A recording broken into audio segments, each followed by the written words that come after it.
Ce n'est pas ma mère. Pourquoi devrais-je m'en soucier? Cette histoire a commencé lorsque ma mère a été hospitalisée et que mon mari m'a jeté une phrase cruelle au visage. Ce n'est pas ma mère.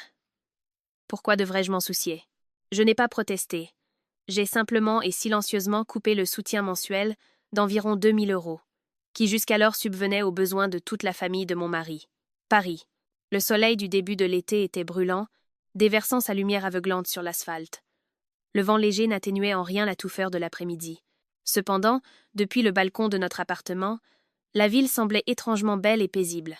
Aussi belle que l'image que les gens se font d'une famille en apparence aisée, pensant que tout y est chaleureux et parfait. Je Y 3 ans, et je suis directrice des opérations pour un réseau de cliniques de beauté et de soins de la peau à Paris. Les inconnus que je rencontre remarquent souvent que je suis le genre de femme qui parle poliment, s'habille avec élégance et, où que je sois, laisse toujours une impression de confiance. Pour être honnête, je ne suis pas née dans une famille riche. Si j'ai pu en arriver là, c'est parce que mes parents ont économisé chaque euro et mis leurs propres désirs de côté pour ouvrir une voie plus brillante à leur fille. Mon père, que j'appelais affectueusement Papa Étienne, était un homme dont la vie entière était liée au jardin et aux quelques rangs de légumes derrière la maison. C'était un homme silencieux, qui montrait son amour en silence. Il ne s'achetait peu, être pas de nouveaux vêtements de toute l'année, mais il était prêt à vendre une parcelle de son jardin pour que j'aie assez d'argent pour l'université. Ma mère, Hélène, tenait un petit stand sur un marché d'Orléans. Elle était ce type de femme française dont il suffisait de regarder les mains fines, burinées par le soleil et le vent, pour la comprendre. Elle a consacré toute sa vie à son mari et à ses enfants. Ma mère disait souvent « Ce n'est pas grave si ma vie est difficile, il suffit que la vie de ma fille ne soit pas aussi difficile que la mienne. » C'est peu. Être parce que j'ai grandi au milieu de tels sacrifices que je n'ai jamais rêvé d'épouser un homme riche pour changer mon destin. Je désirais seulement un homme bon, qui saurait aimer sa femme et respecter ses aînés, afin que mes parents puissent dormir sur leurs 2 oreilles. On dit que le destin d'une femme est déterminé par son mari. Autrefois, je n'y croyais pas complètement, mais j'étais sûre qu'en choisissant le bon homme, ma vie serait plus paisible. Et puis j'ai rencontré Benoît. À l'époque, il avait 2 ans de plus que moi, et était directeur adjoint des ventes dans une société privée d'équipements médicaux. Benoît n'était pas du genre à se faire remarquer dans la foule, mais il avait ce charme de savoir quand parler et quand sourire. La première fois qu'il est venu avec moi à la campagne, il a retroussé ses manches de chemise, a aidé à faire la vaisselle et s'est assis pour discuter avec mon père de tout et de rien, des récoltes au prix des engrais, sans la moindre gêne. Ce soir-là, après le dîner, ma mère m'a appelé dans la cuisine et m'a chuchoté. « Ce garçon a l'air bien, ma fille. » Je vois dans ses yeux qu'il sait où est sa place. Pour mon père, la sympathie pour Benoît s'est développée plus lentement, mais plus profondément. Le deuxième jour, lorsque nos familles se sont rencontrées pour discuter du mariage, mon père est resté assis en silence, à écouter, jusqu'à ce que Benoît, de sa propre initiative, lève sa tasse de thé, regarde mes parents droit dans les yeux et dise « Monsieur Étienne, Madame Hélène, je sais qu'élever une fille n'est pas chose facile. Si vous me faites confiance, je vous promets que Marie ne manquera de rien. » J'ai senti les larmes me monter aux yeux. Un homme capable de prononcer une telle phrase devant les 2 familles. Comment, en tant que sa fille, n'aurais-je pas pu lui faire confiance à ce moment-là? Notre mariage n'a pas été trop fastueux, mais il était chaleureux. Les 2 familles se sont bien entendues, les cadeaux de mariage ont été préparés avec soin, et toutes les cérémonies traditionnelles se sont déroulées sans accroc. Je me souviens encore du matin de la cérémonie civile. Ma mère a ajusté mon chignon tout en se détournant pour essuyer ses larmes. Elle a ri, mais sa voix était rauque. « Maintenant tu as un mari. S'il y a quoi que ce soit, parlez-en calmement. »« D'accord ? Ma fille, assure-toi qu'il y ait toujours un plat chaud dans la cuisine pour que le foyer soit paisible. » J'ai serré ma mère dans mes bras. À ce moment-là, je me sentais la femme la plus chanceuse du monde. J'avais un travail stable, un mari qui parlait et se comportait bien, et une maison où rentrer. La vie d'une femme, à ce stade, semblait parfaite. Après le mariage, Benoît est resté aussi tendre qu'au temps de nos fréquentations. Il se souvenait de m'acheter mon croissant aux amandes préférées quand je rentrais tard. Parfois, il me serrait dans ses bras et me disait « Ne prends pas tout le travail sur tes épaules. » Je suis là. Le week-end, il prenait même l'initiative d'appeler mes parents à la campagne et m'encourageait à organiser leur venue à Paris. De telles petites attentions faisaient fondre mon cœur. Je pensais ne pas m'être trompée dans mon jugement des gens. Je pensais que même s'il y avait des frictions dans ce mariage, ce ne seraient que les frictions de la vie quotidienne, et non des fissures capables de faire s'effondrer tout le toit de la maison. Ce n'est que bien plus tard que j'ai compris que certaines personnes ne changent pas du jour au lendemain. Elles révèlent simplement leur vraie nature lentement, une fois qu'elles se sentent à l'aise dans leur situation, quand elles voient que leur bonté est accueillie par le silence et commencent à considérer les sacrifices des autres comme naturels. Le temps que je m'en rende compte, plus rien n'était à sa place. L'appartement où nous vivions se trouvait dans une résidence de standing moyen. Pas trop luxueux, mais propre, spacieux et bien équipé. Depuis le balcon, on pouvait voir une rangée de tilleuls le long de la petite rue. À chaque saison, lorsque les fleurs s'épanouissaient, le paysage s'adoucissait. Le premier jour où nous avons emménagé, je suis restée longtemps dans le salon qui sentait encore la peinture fraîche. J'avais l'impression qu'après des années de travail acharné, je pouvais enfin toucher la vie que je méritais. L'appartement, pour être honnête, était un bien à mon nom. Près de 7 mois avant mon mariage avec Benoît, mes parents m'avaient viré une somme importante, accompagnée d'un acte de donation notarié. Le reste provenait de mes économies accumulées pendant près de 10 ans de travail. Il y a eu des mois où je travaillais à la clinique du matin au soir. Il y a eu une période où j'étais à la fois directrice des opérations et formatrice pour les nouvelles recrues. J'étais si fatiguée qu'en rentrant, je voulais juste m'asseoir en silence et regarder le plafond. L'argent n'est pas tombé du ciel. Chaque brique de cet appartement, chaque meuble de base, était le fruit de la sueur de mes parents et de la mienne. Benoît le savait. Quand nous sortions encore ensemble, je lui avais dit très clairement « Je ne te cache rien à propos de l'appartement. Oui, je l'ai acheté avant que nous nous marions. Les papiers sont à mon nom. Je te le dis maintenant pour qu'il n'y ait pas de malaise plus tard. » Ce jour-là, Benoît avait même ri amicalement en faisant un geste de la main. « C'est toi que j'épouse, pas ton appartement. Tu crois vraiment que je suis aussi mesquin ?» Une phrase qui sonnait très digne et réconfortante. C'est précisément parce que cette phrase était trop belle que j'ai senti que je devais être plus sensible, faire plus attention à ses sentiments, pour que l'homme à mes côtés ne se sente pas inférieur parce que sa femme le surpassait en matière de logement. Après le mariage, Benoît a apporté une petite contribution financière pour l'achat de quelques meubles, comme une table de salle à manger, un meuble à chaussures et une nouvelle télévision. J'ai apprécié son geste, mais je dois avouer que sa contribution ne représentait qu'une infime fraction de la valeur réelle de l'appartement. Cependant, je n'ai jamais soulevé ce point. Au contraire, devant les étrangers, je laissais souvent entendre que nous l'avions construite ensemble. À l'époque, je pensais que c'était ça, l'amour. Ma belle-mère, Elisabeth, depuis que son fils s'était marié et vivait en ville, se vantait partout. Elle ne disait jamais ouvertement que la maison était à moi, mais elle ne corrigeait jamais non plus lorsque les parents ou les amis s'exclamaient avec admiration « Waouh, Benoît et Marie sont si doués, si jeunes, et ils ont déjà pu s'acheter un si bel appartement. » Une fois, lors d'un déjeuner en famille, elle a même tapoté la table avec ses couverts en riant. Eh bien oui, un bonheur n'arrive jamais seul. J'ai un fils intelligent qui gagne bien sa vie, et il a même eu une femme qui lui porte chance. Alors leur ménage est stable. En entendant cela, je me suis tue un instant. Benoît, assis à côté de moi, sirotait sa soupe comme si de rien n'était. Il n'est pas intervenu, n'a pas dit un mot pour clarifier la situation. À l'époque, je me suis consolée en me disant qu'il avait peu. Être honte. J'ai pensé, laissons tomber, les hommes sont souvent vaniteux. Si j'étais trop directe, si j'expliquais, ce serait juste gênant. Finalement, j'ai encore une fois ravalé mes paroles. On dit qu'une concession en amène 9 bonnes. Mais il y a des choses où, si l'on cède, la situation ne s'améliore pas, on habitue simplement les autres à s'aventurer de plus en plus loin sur un terrain qui n'est pas le leur. Au début, cette ambiguïté ne semblait pas si effrayante. Ce n'était que de petits détails, comme des étincelles. Par exemple, chaque fois que des parents de province venaient, Elisabeth leur faisait souvent visiter l'appartement, louant le salon lumineux, puis montrant la cuisine en disant « La maison des enfants est maintenant entièrement équipée. » Le mot « enfant » sonnait très naturel, mais si l'on y réfléchit, il effaçait silencieusement la frontière entre la propriété privée et la propriété commune. Une autre fois, une amie de ma belle-mère est venue nous rendre visite. À peine assise, elle s'est exclamée avec admiration. « Ton fils a beaucoup de chance d'avoir une femme aussi intelligente et bonne ménagère.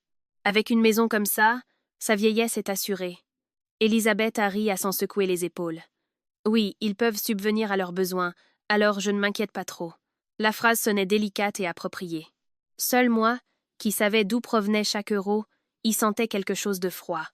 Ce soir-là, je triais des factures à mon bureau. Quand Benoît est passé à côté de moi, il a ouvert le frigo pour boire un verre. J'ai regardé mon mari un instant, puis j'ai demandé doucement. Maman a parlé de l'appartement. Tu as entendu? Benoît s'est retourné, l'air un peu gêné. J'ai entendu. Pourquoi? J'ai souri, essayant de garder ma voix aussi normale que possible. Rien. Je pensais juste que ce serait bien de clarifier les choses pour que les gens ne se méprennent pas. Benoît est resté silencieux pendant environ 2 secondes, puis a posé sa bouteille d'eau sur la table. Sa voix était à moitié persuasive, à moitié apaisante. Allez, Marie, nous sommes une famille. Maman ne pensait à rien de mal. Ne pense pas à ces petites choses. Tu ne fais que te fatiguer. Puis il s'est approché, m'a passé le bras autour des épaules et a souri, comme si j'étais trop sensible. Ma femme est formidable. Quiconque la complimente a raison. Ça sonnait doux, mais étrange. À partir de ce jour, j'ai commencé à comprendre une chose. Pour Benoît, tant qu'il ne se sentait pas mal à l'aise, toute ambiguïté pouvait être ignorée. Mes sentiments, le fait que mon travail acharné soit correctement apprécié ou non, n'étaient que des problèmes mineurs. Je n'ai pas insisté. Je n'aimais vraiment pas transformer la table de la salle à manger ou la chambre à coucher en champ de bataille. De plus, à l'époque, je croyais encore que le plus important dans un mariage était l'amour, pas un titre de propriété. Je ne m'attendais pas à ce que ma générosité et mon souci de préserver ses sentiments soient la première brique qui construirait une habitude très dangereuse. L'habitude de laisser les autres profiter des fruits de mon travail acharné et de considérer cela comme naturel. Cette nuit-là, avant de me coucher, j'ai ouvert comme d'habitude le fichier de suivi des dépenses mensuelles. Je ne le faisais pas par calcul envers mon mari, et je n'étais certainement pas une femme avare, mais comme je travaillais dans la gestion depuis longtemps, j'avais pris l'habitude que tout soit basé sur des données claires. Combien pour l'électricité et l'eau? Combien pour les charges de copropriété? Quels nouveaux meubles avions-nous achetés? Qui avait payé quoi? Je notais tout systématiquement. Je ne savais pas encore que cette habitude, qui pouvait paraître rigide, serait ce qui m'aiderait le plus à y voir clair plus tard sur la façon dont j'avais vécu mon propre mariage. Après le mariage, je ne suis pas devenue complètement la belle-fille qui vit sous le même toit que sa belle-mère. Mais nos vies n'ont jamais été totalement séparées de la famille de mon mari. Les parents de Benoît vivaient dans une vieille maison à Saint-Denis, à environ 20 minutes de route de chez nous. Au début, je pensais que c'était un arrangement idéal. Assez proche pour les visites, mais assez loin pour préserver l'intimité d'un jeune couple. Honnêtement, au début, je faisais les allers-retours de mon plein gré. Mon beau-père, Laurent, souffrait depuis quelques années d'une maladie pulmonaire obstructive chronique. BPCO. C'était un homme bon et silencieux. Son corps mince semblait encore plus fragile chaque fois que le temps changeait. Lorsque sa maladie s'aggravait, sa respiration devenait difficile, et quiconque l'entendait ne pouvait s'empêcher de s'inquiéter. Moi, qui travaillais dans le secteur des services, j'étais habituée à être proactive. Chaque fois que je voyais quelque chose à faire, je le faisais. Chaque fois qu'il devait aller à un contrôle, c'est moi qui appelais pour prendre rendez-vous. Chaque fois que le médecin changeait son traitement, je posais des questions détaillées, puis j'envoyais un message sur la posologie à toute la famille. Une fois, il est tombé gravement malade et a dû être hospitalisé quelques jours. Même pendant mon temps de repos, j'ai pris le temps d'aller payer la facture d'hôpital et d'organiser la venue d'une infirmière pour qu'Élisabeth ne se fatigue pas trop. Mon beau-père me regardait souvent avec embarras. « Marie, tu es si occupée, mais tu penses toujours à ton vieux père. Je me sens mal à l'aise. » Je souriais simplement. « Ce n'est rien. Nous sommes une famille. L'important, c'est que papa se rétablisse vite. » À l'époque, je disais cette phrase sincèrement. Je pensais que dans une famille, on aide celui qui est faible, et que si un jour nous étions fatigués, quelqu'un serait là pour nous aider. Mais la vie n'est pas toujours aussi juste qu'on l'imagine. Ma belle-mère était très douée pour faire sentir aux gens qu'elle leur faisait confiance et les appréciait. Elle n'a pas commencé par de grandes demandes. Au début, c'était juste « Marie, si tu passes par là cet après-midi, pourrais-tu me prendre des vitamines ?» Une autre fois « Ma fille, pourrais-tu me prendre rendez-vous chez ton coiffeur habituel ? Je suis vieille maintenant. Je ne comprends rien à ces applications. » Lentement, les petites demandes sont devenues grandes. Une fois, elle a passé un bilan de santé complet. Elle a regardé la liste des prix, puis a soupiré devant moi. « Je suis vieille, j'ai beaucoup de maladies, et les coûts sont élevés. » Oui, ma fille. J'ai compris l'allusion et j'ai payé la facture en silence, sans qu'elle ait à le demander directement. Dans de telles situations, Benoît avait toujours un comportement qui faisait fondre. Il n'intervenait pas, ne forçait pas, mais disait souvent des phrases qui sonnaient très justes. « Tu es très attentionné avec mes parents. Je t'en suis très reconnaissant. » Ou, dans cette famille, Tu es la plus douée. Les femmes sont parfois étranges. Elles n'aspirent pas à de grandes marques de reconnaissance. Une phrase d'appréciation au bon moment suffit pour qu'elle continue à porter le fardeau. J'étais comme ça avant. Je pensais qu'un mari qui sait être reconnaissant est déjà très précieux. Et puis il y avait Esther, la sœur de Benoît. Elle avait 10 ans de moins que lui. Elle avait étudié le design, mais n'avait pas terminé. Elle changeait de travail comme de chemise. Un mois, elle disait que l'environnement de travail n'était pas bon. Le mois suivant, elle se plaignait de son patron. Un autre mois, son salaire n'était pas suffisant. Curieusement, son travail n'allait jamais, mais ses besoins en matière d'achat étaient très planifiés. Du nouveau téléphone aux nouvelles chaussures, en passant par un cours en ligne, une tablette, des cosmétiques et le matériel nécessaire pour la photographie. La première fois qu'elle m'a demandé de l'aide, c'était pour payer les frais d'un cours de design de courte durée. Elle s'est approchée de moi et m'a dit d'un ton mielleux « Grande sœur Marie, si je termine ce cours, je pourrai travailler tout de suite. Considère ça comme un investissement dans mon avenir. Quand j'aurai de l'argent, je te rembourserai. » En regardant son visage innocent, je me suis souvenu de ma propre jeunesse difficile et je n'ai pas eu le cœur de refuser. J'ai immédiatement viré l'argent. Benoît était au courant et a simplement souri. « Tu es la meilleure belle-sœur du monde. » En entendant ce compliment, je n'ai fait que sourire. Je ne me sentais pas encore heureuse, mais mon cœur s'est réchauffé. Je pensais que vivre avec la famille de mon mari, être aimée et digne de confiance, était une bénédiction. Puis les demandes suivantes sont arrivées plus rapidement. Esther a demandé de l'argent pour un ordinateur portable, car l'ancien plantait souvent et elle ne pouvait pas étudier. Quelques mois plus tard, elle a changé de téléphone, disant que les clients d'aujourd'hui jugeaient un portfolio sur la qualité des photos. Personne ne te croit si tu as un mauvais téléphone. Un jour, je venais de terminer une réunion. J'ai ouvert mon téléphone et j'ai vu 3 appels manqués de ma belle-mère. Je l'ai rappelée. Sa voix semblait inquiète. « Ma fille, s'il te plaît, regarde un peu. » Esther rentre tard. Sa moto tombe souvent en panne sur la route. J'ai peur qu'il lui arrive quelque chose. Finalement, j'ai aussi payé les frais de réparation de la moto. Toutes ces choses, prises individuellement, n'étaient pas assez importantes pour déclencher une tempête. Le problème, c'est qu'elle se produisait régulièrement et silencieusement, comme l'eau qui goutte continuellement jusqu'à percer la pierre. Aujourd'hui une dépense, demain une autre. Aujourd'hui une demande d'aide, demain une attente. Lentement, je suis devenue la personne qui gérait automatiquement les affaires de la famille de mon mari liées à l'argent, aux papiers, à l'hôpital et aux achats. Chaque soir, avant de prendre ma douche ou de me reposer, j'ouvrais ma tablette et je notais les dépenses de la journée. Argent pour les médicaments de mon beau-père, frais de cours pour Esther, frais de réparation de la moto, achat d'un purificateur d'air pour leur maison car la toux de Laurent s'aggravait. Je notais tout méticuleusement, selon mes habitudes professionnelles. Benoît l'a vu une fois et a ri. « Pourquoi vis-tu comme un expert comptable ?» J'ai juste répondu nonchalamment. « Si je ne le note pas, j'oublierai demain. » En entendant cela, il n'a plus posé de questions. Ce n'est que maintenant que je réalise à quel point j'ai eu de la chance de ne pas avoir oublié. Mais à l'époque, mes pensées étaient encore simples. Je pensais juste qu'une femme mariée est jugée sur le cœur qu'elle met au service de la famille de son mari. Tant que je vivrai bien, ils finiront par me le rendre avec sincérité.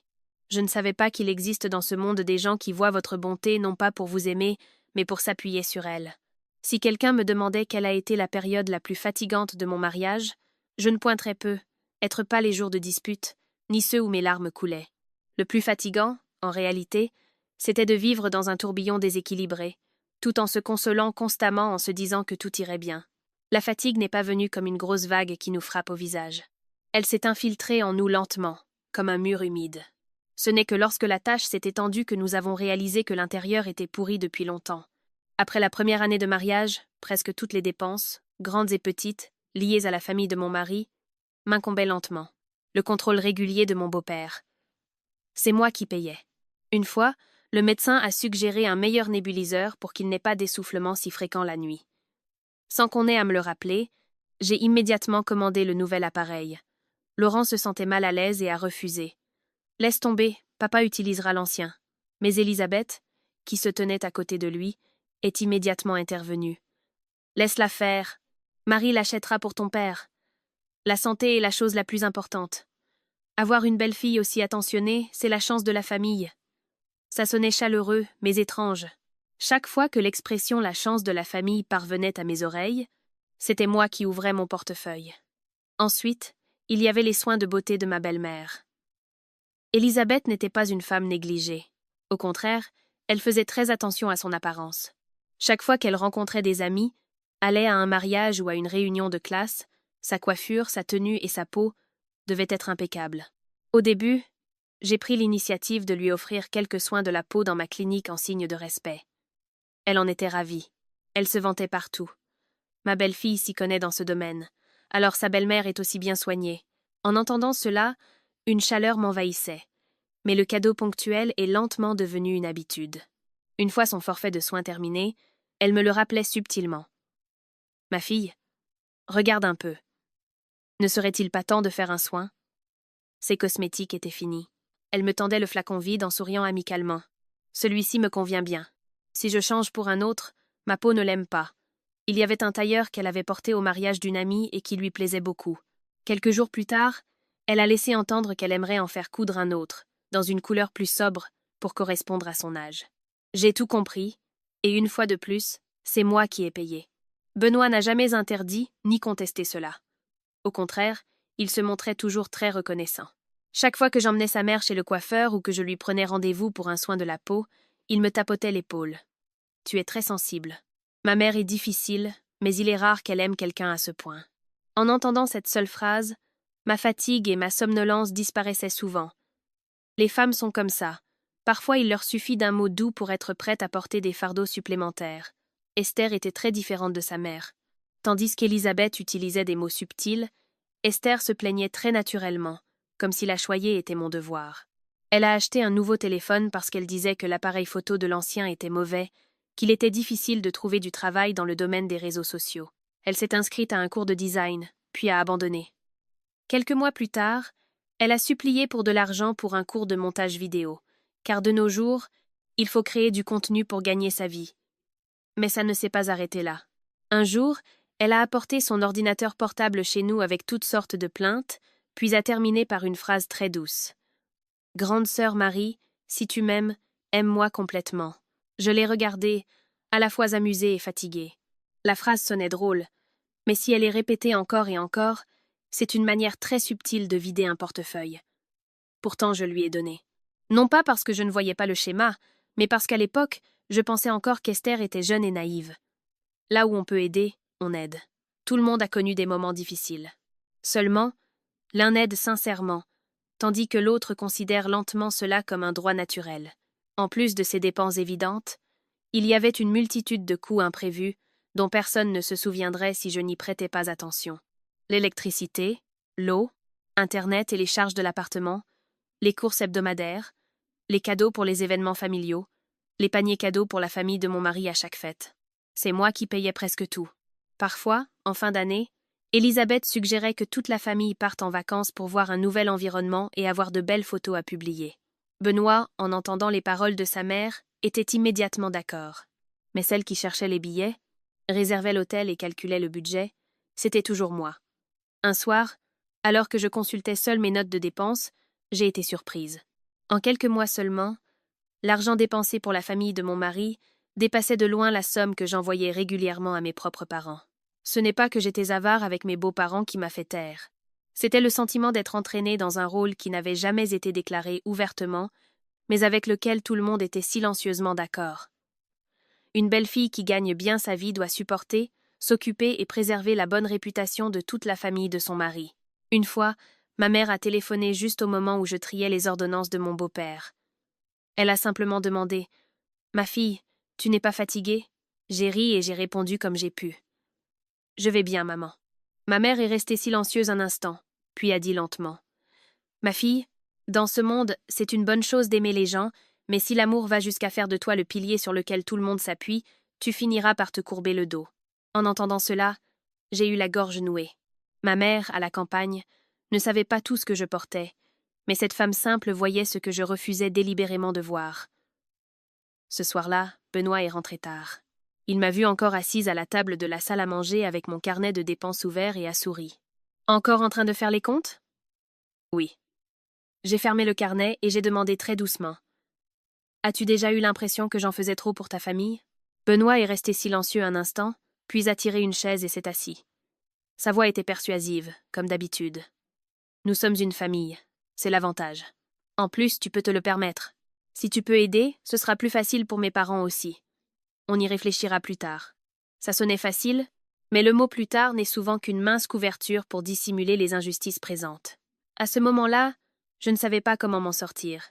Je sentais juste une petite écharde dans mon cœur, comme un caillou dans ma chaussure. Ce n'était pas encore assez douloureux pour que je m'arrête, mais assez pour que chaque pas suivant ne soit plus aussi confortable qu'avant. Alors que nous entrions dans notre 4e année de mariage, le travail de Benoît a beaucoup changé. L'entreprise où il travaillait a restructuré son service commercial. Son supérieur direct a été remplacé, et des rumeurs de promotion interne circulaient. À partir de ce moment, Benoît a commencé à aller travailler de manière beaucoup plus élégante. Chaque matin, il choisissait sa cravate avec grand soin. La pochette devait être assortie. Le parfum ne devait pas être trop fort, et ses cheveux étaient coupés courts. Un jour, alors qu'il se tenait devant le miroir, il s'est tourné vers moi et a demandé « Tu penses que j'ai l'air assez bien pour être directeur maintenant ?» J'ai ri. « Tu n'es encore que directeur adjoint. Concentre-toi d'abord sur ton travail. » Benoît a ri aussi, mais il y avait une lueur très claire dans ses yeux. Je comprenais mon mari. Il n'était pas sans talent et communiquait bien. Donc, lorsqu'il visait un poste plus élevé, il consacrait beaucoup d'énergie à son image. Je voyais simplement de plus en plus qu'il ne polissait pas seulement ses compétences professionnelles, mais aussi l'apparence extérieure d'un homme qui a réussi. Une famille harmonieuse, une femme qui le soutient et des parents bien pris en charge. Honnêtement, aux yeux de beaucoup de gens qui veulent réussir, l'image familiale est très importante. Benoît le comprenait, sa mère aussi. Élisabeth a fêté ses 60 et 1 an cette année-là. En réalité, à cet âge, beaucoup de familles célèbrent simplement. Un déjeuner en famille entouré de petits-enfants suffit, mais Élisabeth était différente. Elle a dit « Cette année, il faut célébrer dignement. Pas seulement pour recevoir des bénédictions pour mes vieux jours, mais aussi pour que les parents, les amis et les connaissances voient que ses enfants et petits-enfants sont respectueux et que sa famille est estimée. » Chaque phrase qu'elle prononçait semblait légère, mais si on écoutait attentivement, chacune avait une intention sous-jacente. « Je suis vieille maintenant. Je n'attends rien d'autre que de paraître respectable aux yeux des autres. Ou à cet âge, on ne souhaite qu'une seule fois une célébration digne de la part de ses enfants. » Benoît, en entendant les paroles de sa mère, est devenu très enthousiaste. Chaque soir, il s'asseyait à côté de moi, regardant des photos de salle de réception, puis vérifiait le menu du traiteur d'une voix enthousiaste. « C'est une fois dans sa vie, chérie, il faut que ce soit mémorable.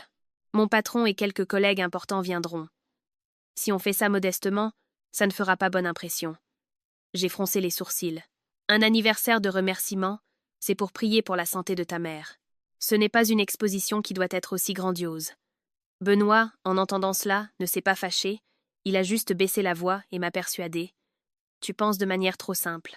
Nous vivons en société. Parfois, les gens accordent plus de valeur à la façon dont nous rendons nos parents fiers.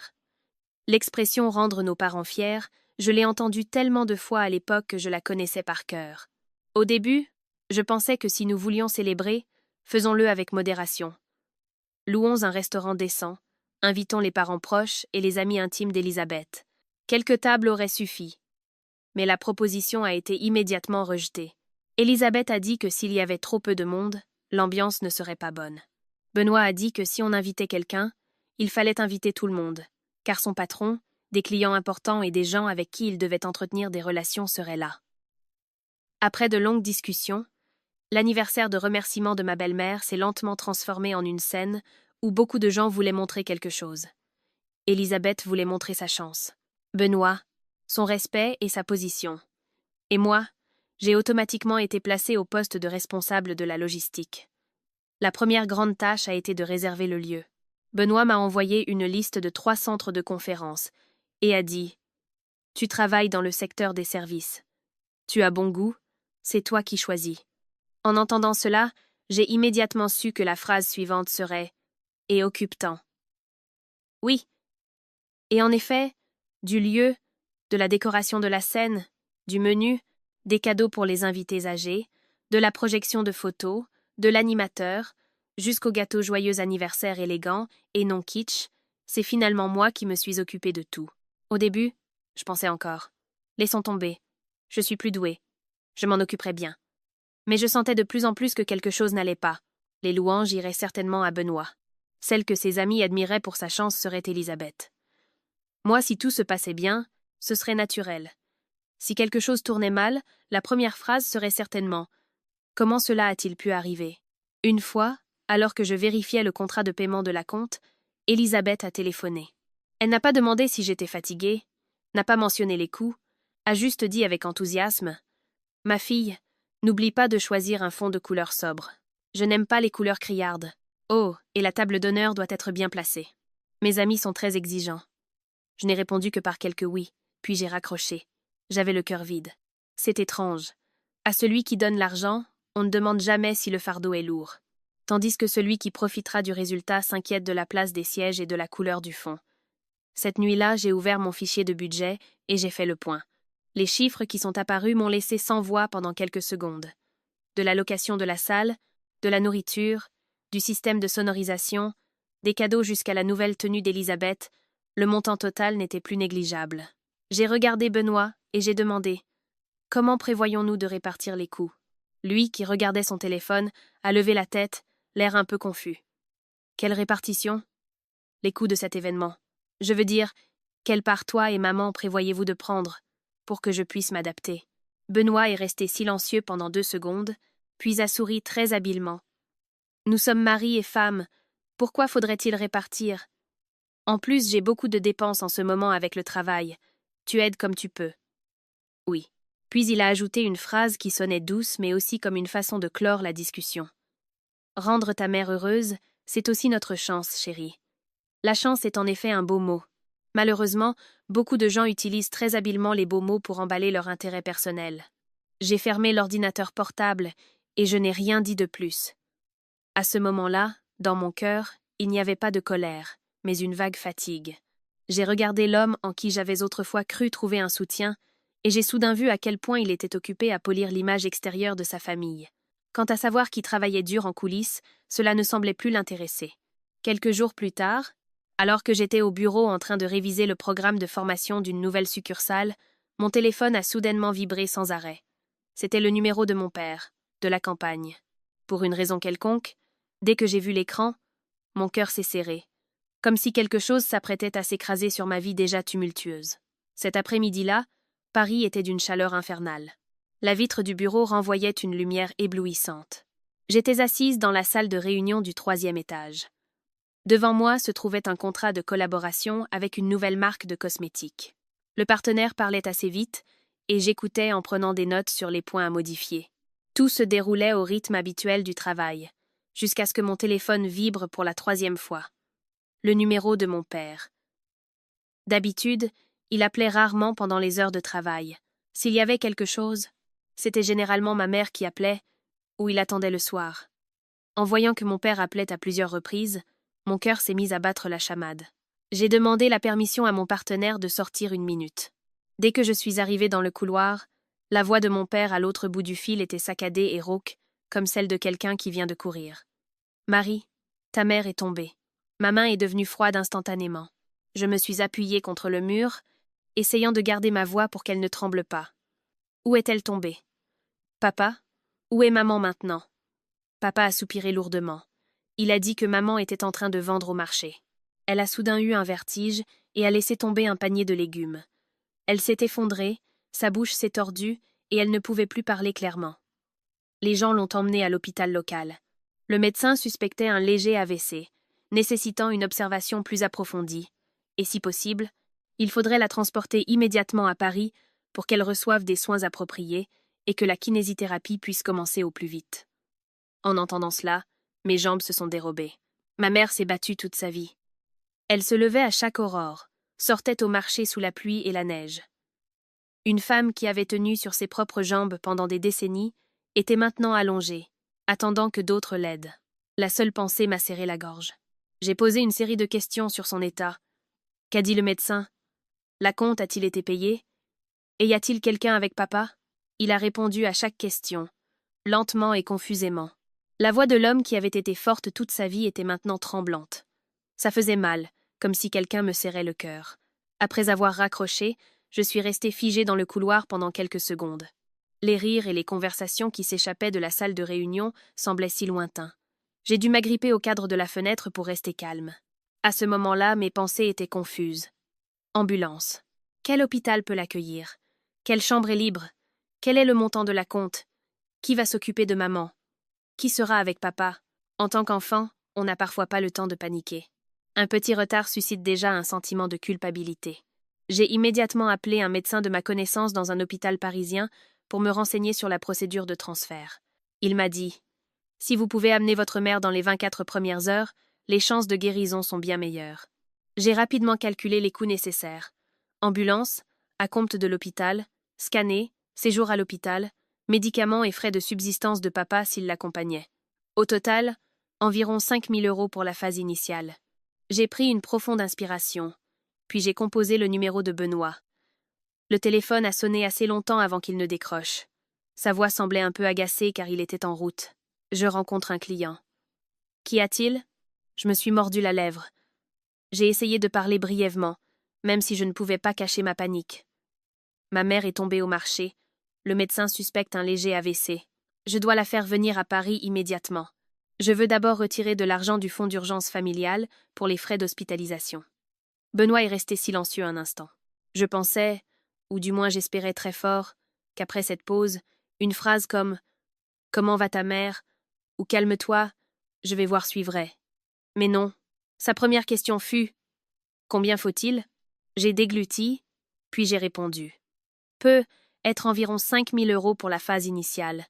Je ne te demande pas de tout supporter, juste qu'on retire du fonds d'urgence. Je m'occuperai du reste. » De l'autre côté, il y eut de nouveau quelques secondes de silence.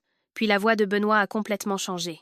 Elle n'était pas forte, il ne criait pas, mais elle était froide comme de la glace. « Tu sais bien que la semaine prochaine, nous devons payer la deuxième partie de la fête de remerciement de ma mère.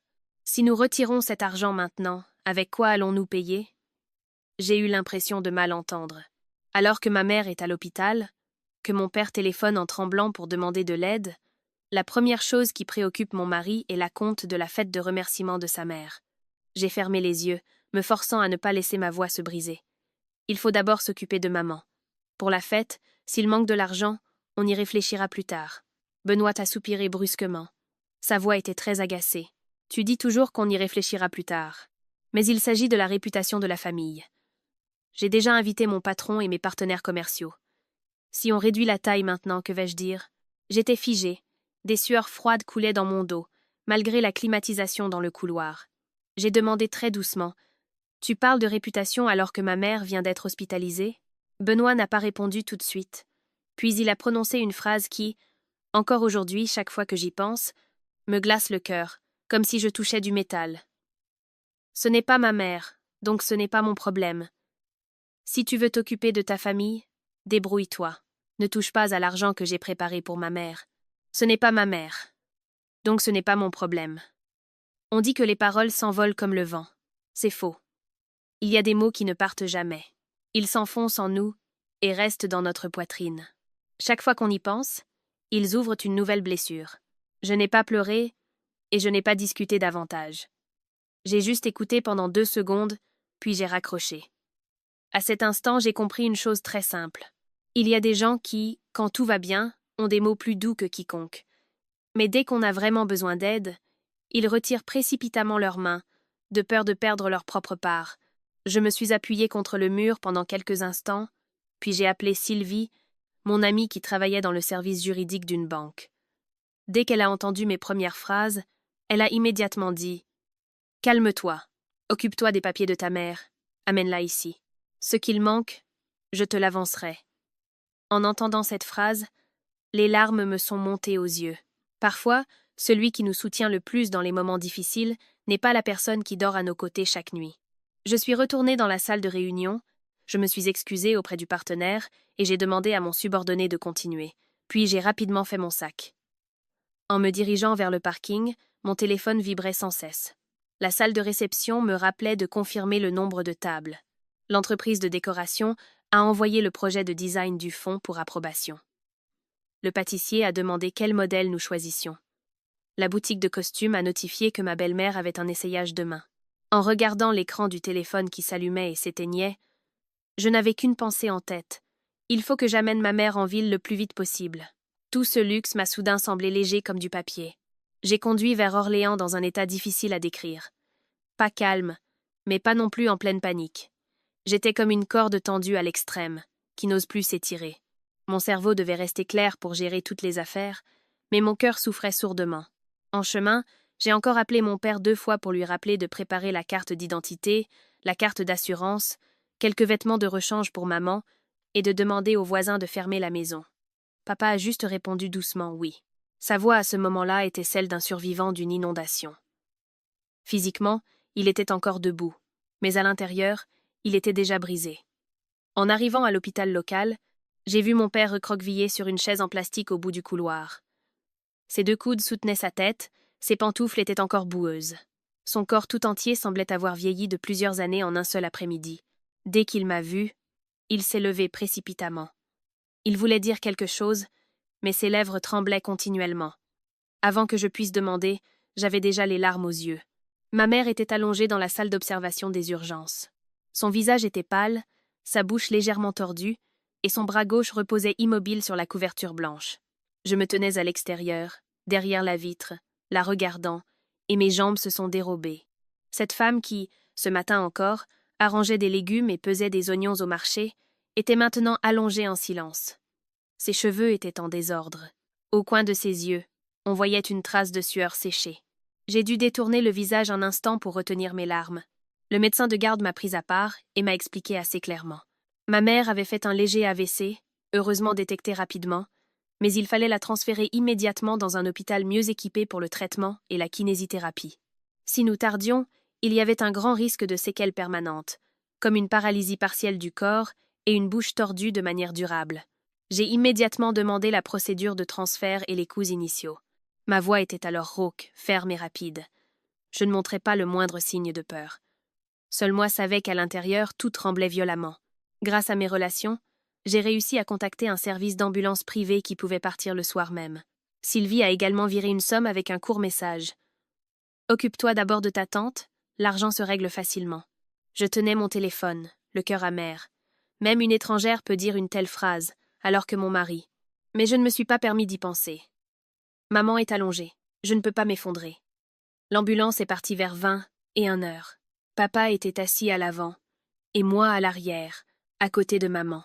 D'une main, je tenais la couverture, de l'autre, je caressais doucement le dos de sa main froide. La sirène déchirait la nuit. Les lampadaires s'éloignaient rapidement derrière la petite fenêtre. Maman a lentement ouvert les yeux, elle m'a regardé longtemps, comme si elle venait de me reconnaître. Puis ses lèvres ont bougé. Je me suis penchée plus près et j'ai entendu un murmure saccadé. « Je suis un fardeau pour toi. » Juste ces 4 mots, et mes larmes ont coulé de manière incontrôlable. Je lui ai serré la main, je me suis penchée. « Maman, ne dis pas ça. Marie est là, maman, calme-toi. Concentre-toi sur ta guérison. Marie s'occupe de tout. » Maman a refermé les yeux. Cécile tremblait. Elle était si faible qu'elle ne pouvait même plus pleurer. Et moi, je devais me mordre la lèvre très fort pour que mes sanglots n'éclatent pas dans l'étroite cabine de l'ambulance. J'ai réglé l'admission de maman à l'hôpital parisien, courant d'un service à l'autre, remplissant divers documents, payant la compte, signant les formulaires de consentement et achetant du matériel pour papa. L'horloge murale indiquait peu, être déjà 23 heures, mais l'hôpital était baigné de lumière. Les gens allaient et venaient. Dans cet endroit, chacun avait ses propres soucis. Il suffisait de voir quelques visages fatigués attendant dans le couloir pour comprendre. Dans ce monde, la maladie ne choisit jamais et n'attend jamais que quelqu'un soit prêt avant de frapper. Je venais de finir de signer le formulaire d'admission à l'hôpital quand mon téléphone a vibré. Un message de Benoît. J'ai regardé l'écran, il y avait encore une petite lueur d'espoir dans mon cœur. Être qu'il demandait comment allait maman, ou au moins si j'étais arrivée. Mais non. La phrase qui s'affichait à l'écran était aussi courte et froide qu'une gifle silencieuse. N'oublie pas de virer la compte pour la salle avant 10 demain matin. Ils ont dit qu'ils ne pouvaient pas la retenir longtemps. Je l'ai relue encore et encore. Au milieu de la nuit, dans une chambre d'hôpital qui sentait le désinfectant, alors que ma mère venait d'être poussée en observation, mon mari se souvenait encore de la compte de la fête de remerciement de sa mère. Curieusement, à ce moment-là, je ne ressentais plus de colère. Il y a des douleurs qui, la première fois qu'on les ressent, nous rendent en colère, tristes, et nous donnent envie de demander des explications. Mais quand la douleur dépasse une certaine limite, nos émotions deviennent au contraire calmes, comme la surface de l'eau après une grande tempête. Je me suis assise sur une chaise en acier inoxydable dans le couloir. J'ai regardé les gens passer, puis j'ai calmement éteint l'écran de mon téléphone. À cet instant précis, quelque chose s'est brisé en moi. Pas bruyamment, pas de manière dramatique, mais assez profondément. Si bien qu'à partir de ce jour, je n'ai plus regardé mon mariage avec les mêmes yeux. Les jours suivants, ma vie semblait s'être divisée en deux, tirée dans des directions opposées. Le jour, j'étais à l'hôpital dès le petit matin. Ma mère avait été transférée au service de rééducation une fois son état stabilisé. Sa parole était encore difficile, sa bouche encore légèrement tordue, et elle ne pouvait lever sa main gauche que très lentement. Voir cette femme, qui avait été si habile toute sa vie, toujours agile, tenant maintenant une cuillère en tremblant, me faisait mal au cœur, comme si on le comprimait. Je m'occupais de l'administration, tout en écoutant les instructions du médecin sur les exercices, le régime alimentaire et les médicaments. Et en même temps, j'encourageais constamment mon père à ne pas trop s'inquiéter. Un jour, maman a réussi à avaler quelques cuillères de purée plus épaisses. J'étais si heureuse que j'ai dû détourner le visage pour essuyer mes larmes, comme une petite fille. Vers midi, je me dépêchais de retourner au bureau, je signais les documents urgents, donnais des instructions au chef de succursale, réglais les affaires importantes, puis je retournais à l'hôpital. Tard le soir, quand papa s'était déjà endormi sur la chaise pliante dans le coin de la chambre, c'est seulement là que je sortais mon téléphone pour répondre aux dizaines de messages que je n'avais pas encore eu le temps de lire. Tous concernaient la fête de remerciement d'Élisabeth. La salle de réception demandait confirmation du nombre de tables. L'imprimerie a envoyé le modèle du design du fond avec l'inscription Joyeux 60 et 1e anniversaire Élisabeth pour que je l'approuve. La pâtisserie demandait le modèle des fleurs en crème, doré ou bordeaux. La boutique m'a informé qu'il fallait resserrer la taille de la robe d'Élisabeth pour qu'elle ait l'air élégante mais confortable. Chaque tâche, prise séparément, n'était pas un gros problème. Mais quand tout cela s'accumulait dans la tête de quelqu'un qui courait entre l'hôpital et le bureau, c'était très épuisant. Ce qui m'a encore plus refroidi, c'est l'attitude de la famille de mon mari.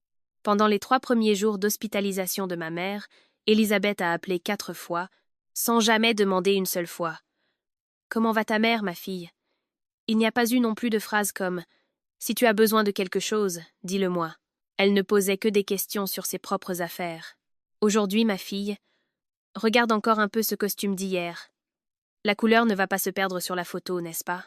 Le lendemain, je ne sais toujours pas où serait le mieux pour la table de mes amis.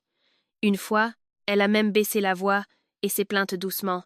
« Je suis vieille maintenant.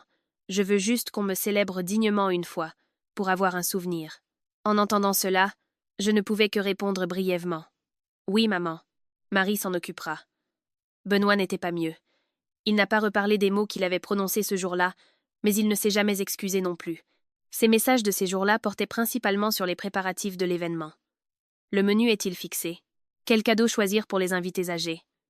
Quelle table pour la liste des invités VIP? Je lisais, et parfois j'avais l'impression qu'entre nous, il n'y avait pas une belle-mère qui essayait de bouger lentement sa main dans une chambre d'hôpital. Un soir, vers 23 heures, j'étais assise dans le couloir, attendant que l'infirmière change la perfusion de ma mère.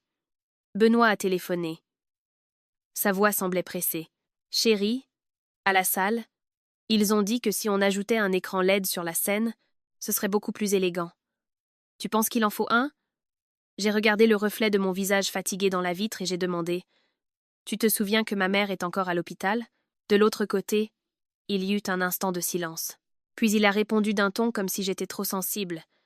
« Je me souviens, mais il faut séparer les choses. Tu as maintenant amené ta mère pour qu'elle soit soignée. Nous aussi, nous devons terminer les affaires en suspens.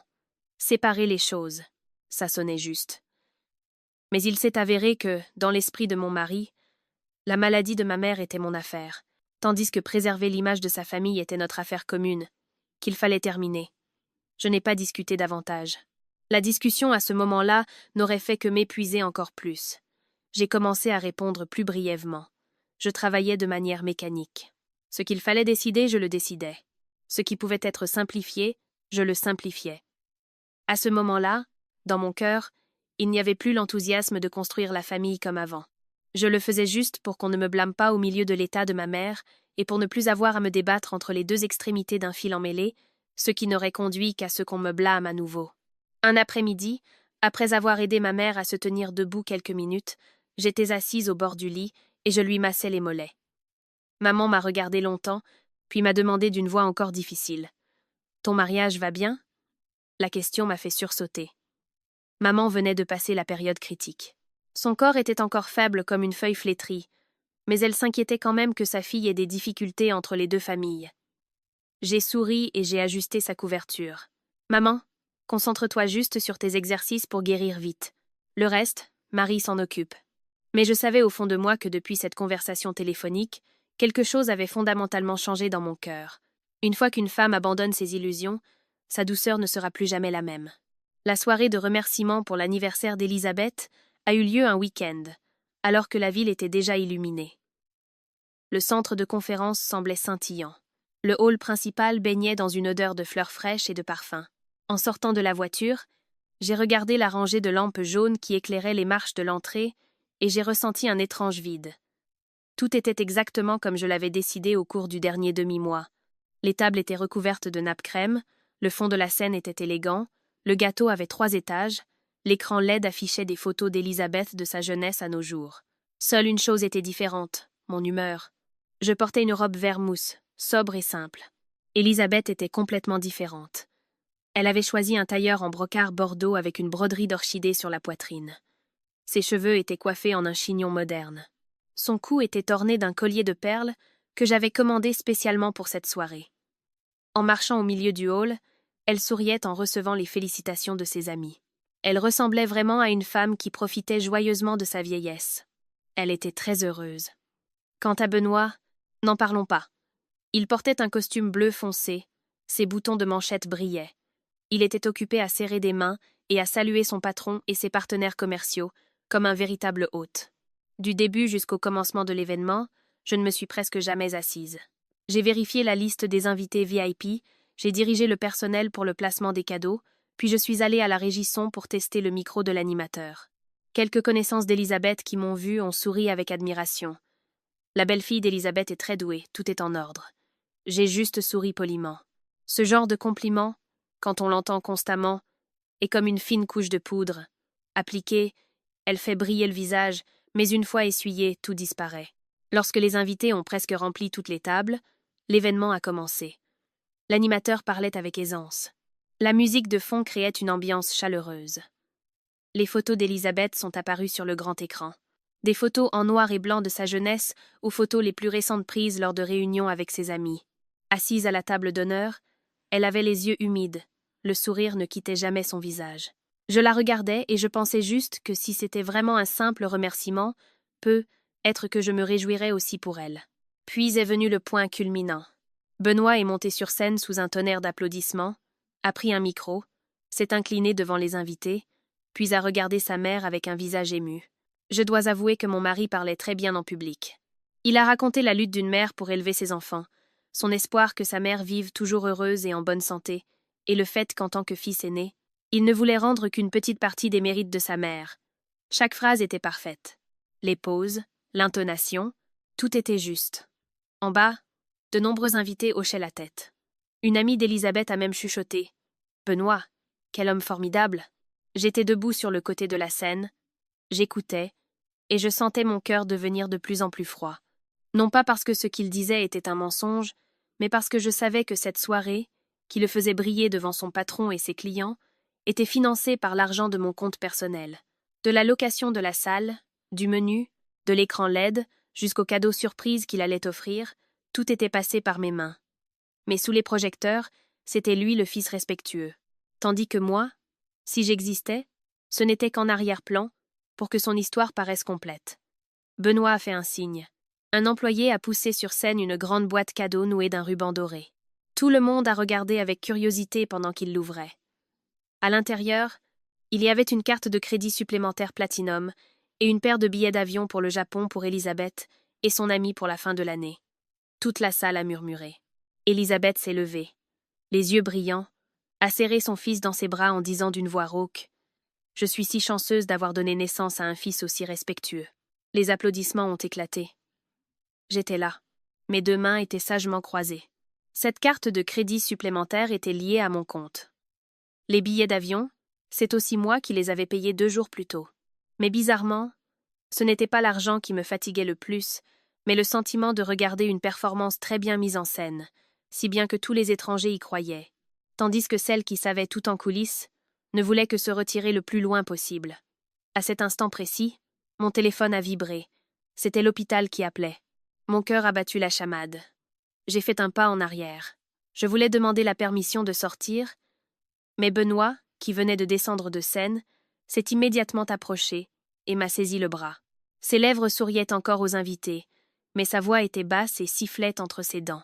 « Reste à côté de moi correctement. Ne laisse pas les invités voir que tu te comportes bizarrement. » Je suis restée figée. Non pas parce que mon bras me faisait mal, mais parce qu'au moment où l'hôpital appelait, ce qui l'inquiétait le plus, c'était que je ruine la belle image qu'il venait de construire devant tout le monde. J'ai regardé mon mari, la lumière jaune tombait sur son visage. Le sourire était encore très standard. Sa main était toujours sur ma taille, comme un mari exemplaire. Mais seul moi entendais clairement à quel point sa phrase précédente était froide. Sa fierté pesait plus lourd que la nouvelle de l'hôpital concernant ma mère. Je n'ai pas retiré ma main, je n'ai rien dit, je suis juste restée debout comme il le voulait, pour qu'il puisse terminer parfaitement son rôle. Tandis que dans mon cœur, la dernière chaleur que j'avais pour notre mariage semblait s'éteindre à l'instant. La scène était encore illuminée. Les invités riaient encore. Les flashs crépitaient encore. Mais à partir de ce moment, je savais que je n'étais plus du même côté que l'homme à mes côtés. La fête s'est terminée vers 22 heures. Les invités sont lentement rentrés chez eux, mais le hall était encore bruyant de rire, de chaises qu'on déplaçait et de quelques photos souvenirs. Je suis allée dans un coin de la pièce pour rappeler l'hôpital. L'infirmière a dit que l'état de ma mère s'était légèrement détérioré dans l'après-midi. Sa main gauche semblait plus faible. Alors le médecin avait décidé de la réexaminer le lendemain matin et d'ajuster son traitement. Sa voix était très professionnelle, mais chaque mot qui parvenait à mes oreilles était lourd comme de la pierre. J'ai posé quelques questions supplémentaires, puis j'ai remercié, en essayant de ne pas laisser ma voix trembler.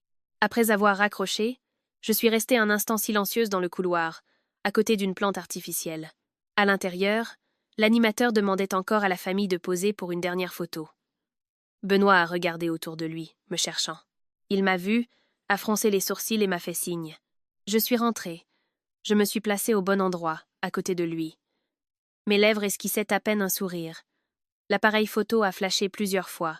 À cet instant, je me suis sentie comme un mannequin de vitrine qui respire, qui est là pour embellir le cadre, qui sourit pour compléter le rôle, alors qu'à l'intérieur, je gelais jusqu'aux os. Une fois que nous avons eu fini, j'ai dit à Benoît « Je vais aux toilettes ». Il était en train de raccompagner son patron, alors il a juste hoché la tête. Ses yeux étaient toujours fixés sur les invités dans le hall. J'ai marché dans le couloir tapissé de rouge. Mes pas semblaient lourds après avoir été debout presque toute la journée. Dans le miroir des toilettes, mon visage paraissait pâle sous la couche de maquillage. Je me suis penchée, j'ai ouvert le robinet. Je voulais remettre du rouge à lèvres pour ne pas avoir l'air fatiguée. Quand soudain, j'ai entendu un rire familier venant d'une des cabines. La voix d'Esther, elle gloussait. Un rire à moitié flatteur, à moitié moqueur, que j'avais déjà souvent entendu. « Regarde, maman, comme mon frère Benoît est classe ce soir. C'est vrai, tous les invités pensent qu'il a tout organisé. J'ai vu grande sœur Marie sur scène, j'ai failli éclater de rire. On aurait dit une assistante qu'on appelle sur scène pour qu'il y ait plus de monde sur la photo. Ma main, qui tenait le rouge à lèvres, s'est arrêtée. Juste après, la voix plus basse d'Elisabeth s'est fait entendre. Chaque mot était prononcé lentement, mais très clairement dans cette pièce carrelée. Si elle ne savait pas où est sa place, il n'y aurait pas eu de journée comme aujourd'hui. Avoir Benoît, c'est déjà une chance pour elle. Les femmes sont comme ça. Plus elles ont d'argent, plus il faut les tenir serrées. Sinon, elles ramènent toute leur fortune chez leur famille.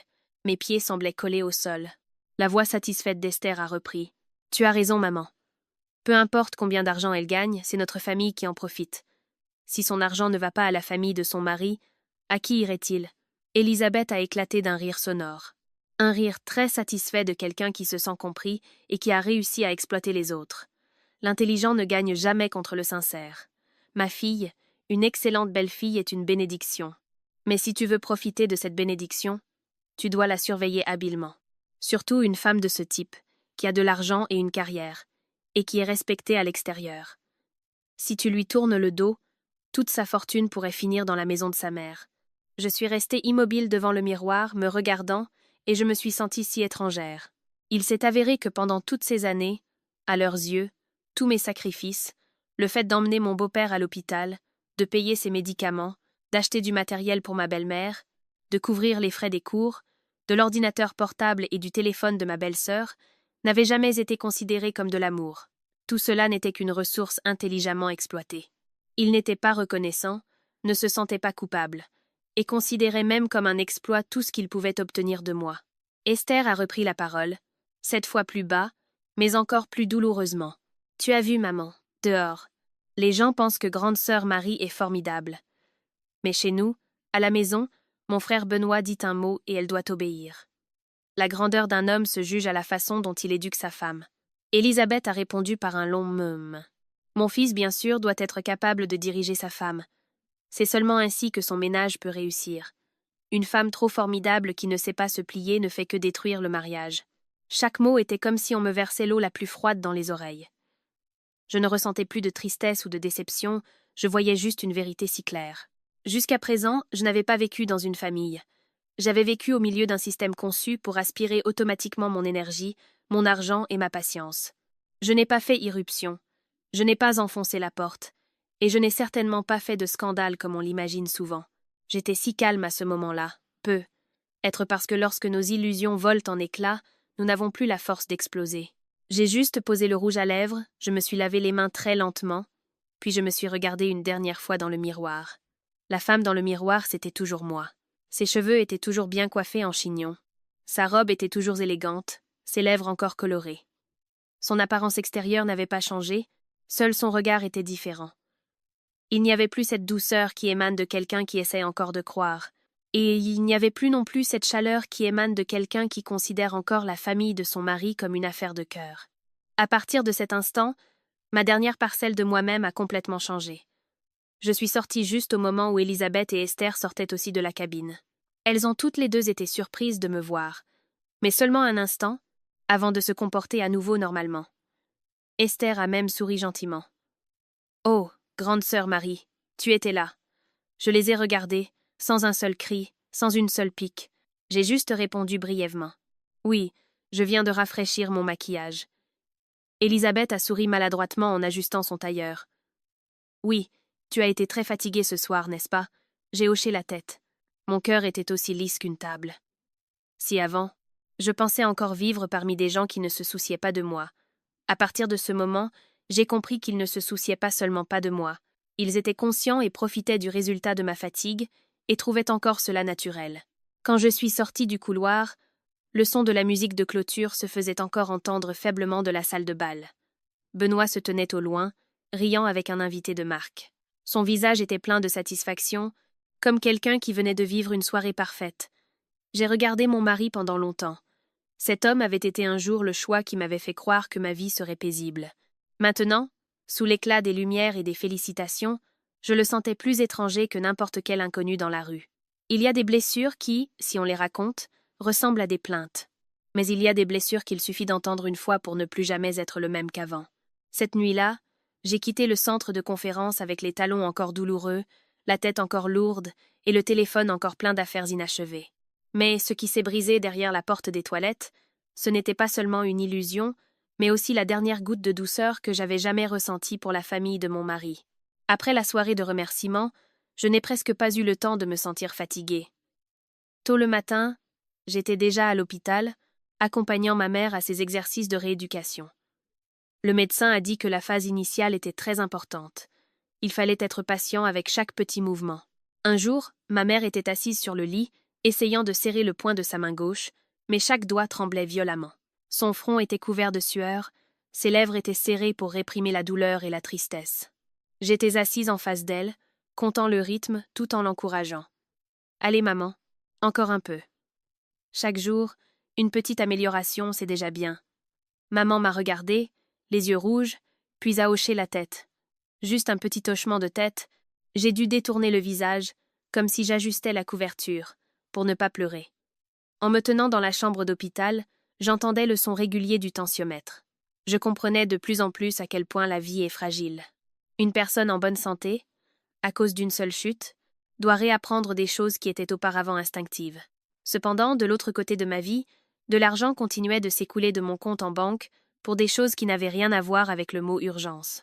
D'abord, une transaction dans une clinique de beauté de luxe, d'une valeur de près de 1 000 euros.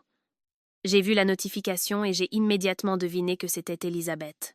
Avant même que la matinée ne soit passée, mon téléphone m'a de nouveau notifié un achat de cosmétiques importés. L'après-midi, une boutique a envoyé une facture électronique pour une paire de nouvelles chaussures et 2 robes. J'étais assise dans le couloir de l'hôpital. Je regardais la série de notifications et je me sentais à la fois amusée et amère. Ma famille, ici, compte chaque séance d'entraînement, chaque médicament, chaque jour d'hôpital. Tandis que la famille de mon mari, là-bas, dépense encore de l'argent comme si la vie ne consistait qu'à paraître et à préserver son image. Esther était encore pire. Elle a envoyé un message très désinvolte. « Grande sœur Marie, j'ai déjà versé un acompte pour le nouvel ordinateur portable. L'ancien est très lent. Je ne peux pas travailler avec.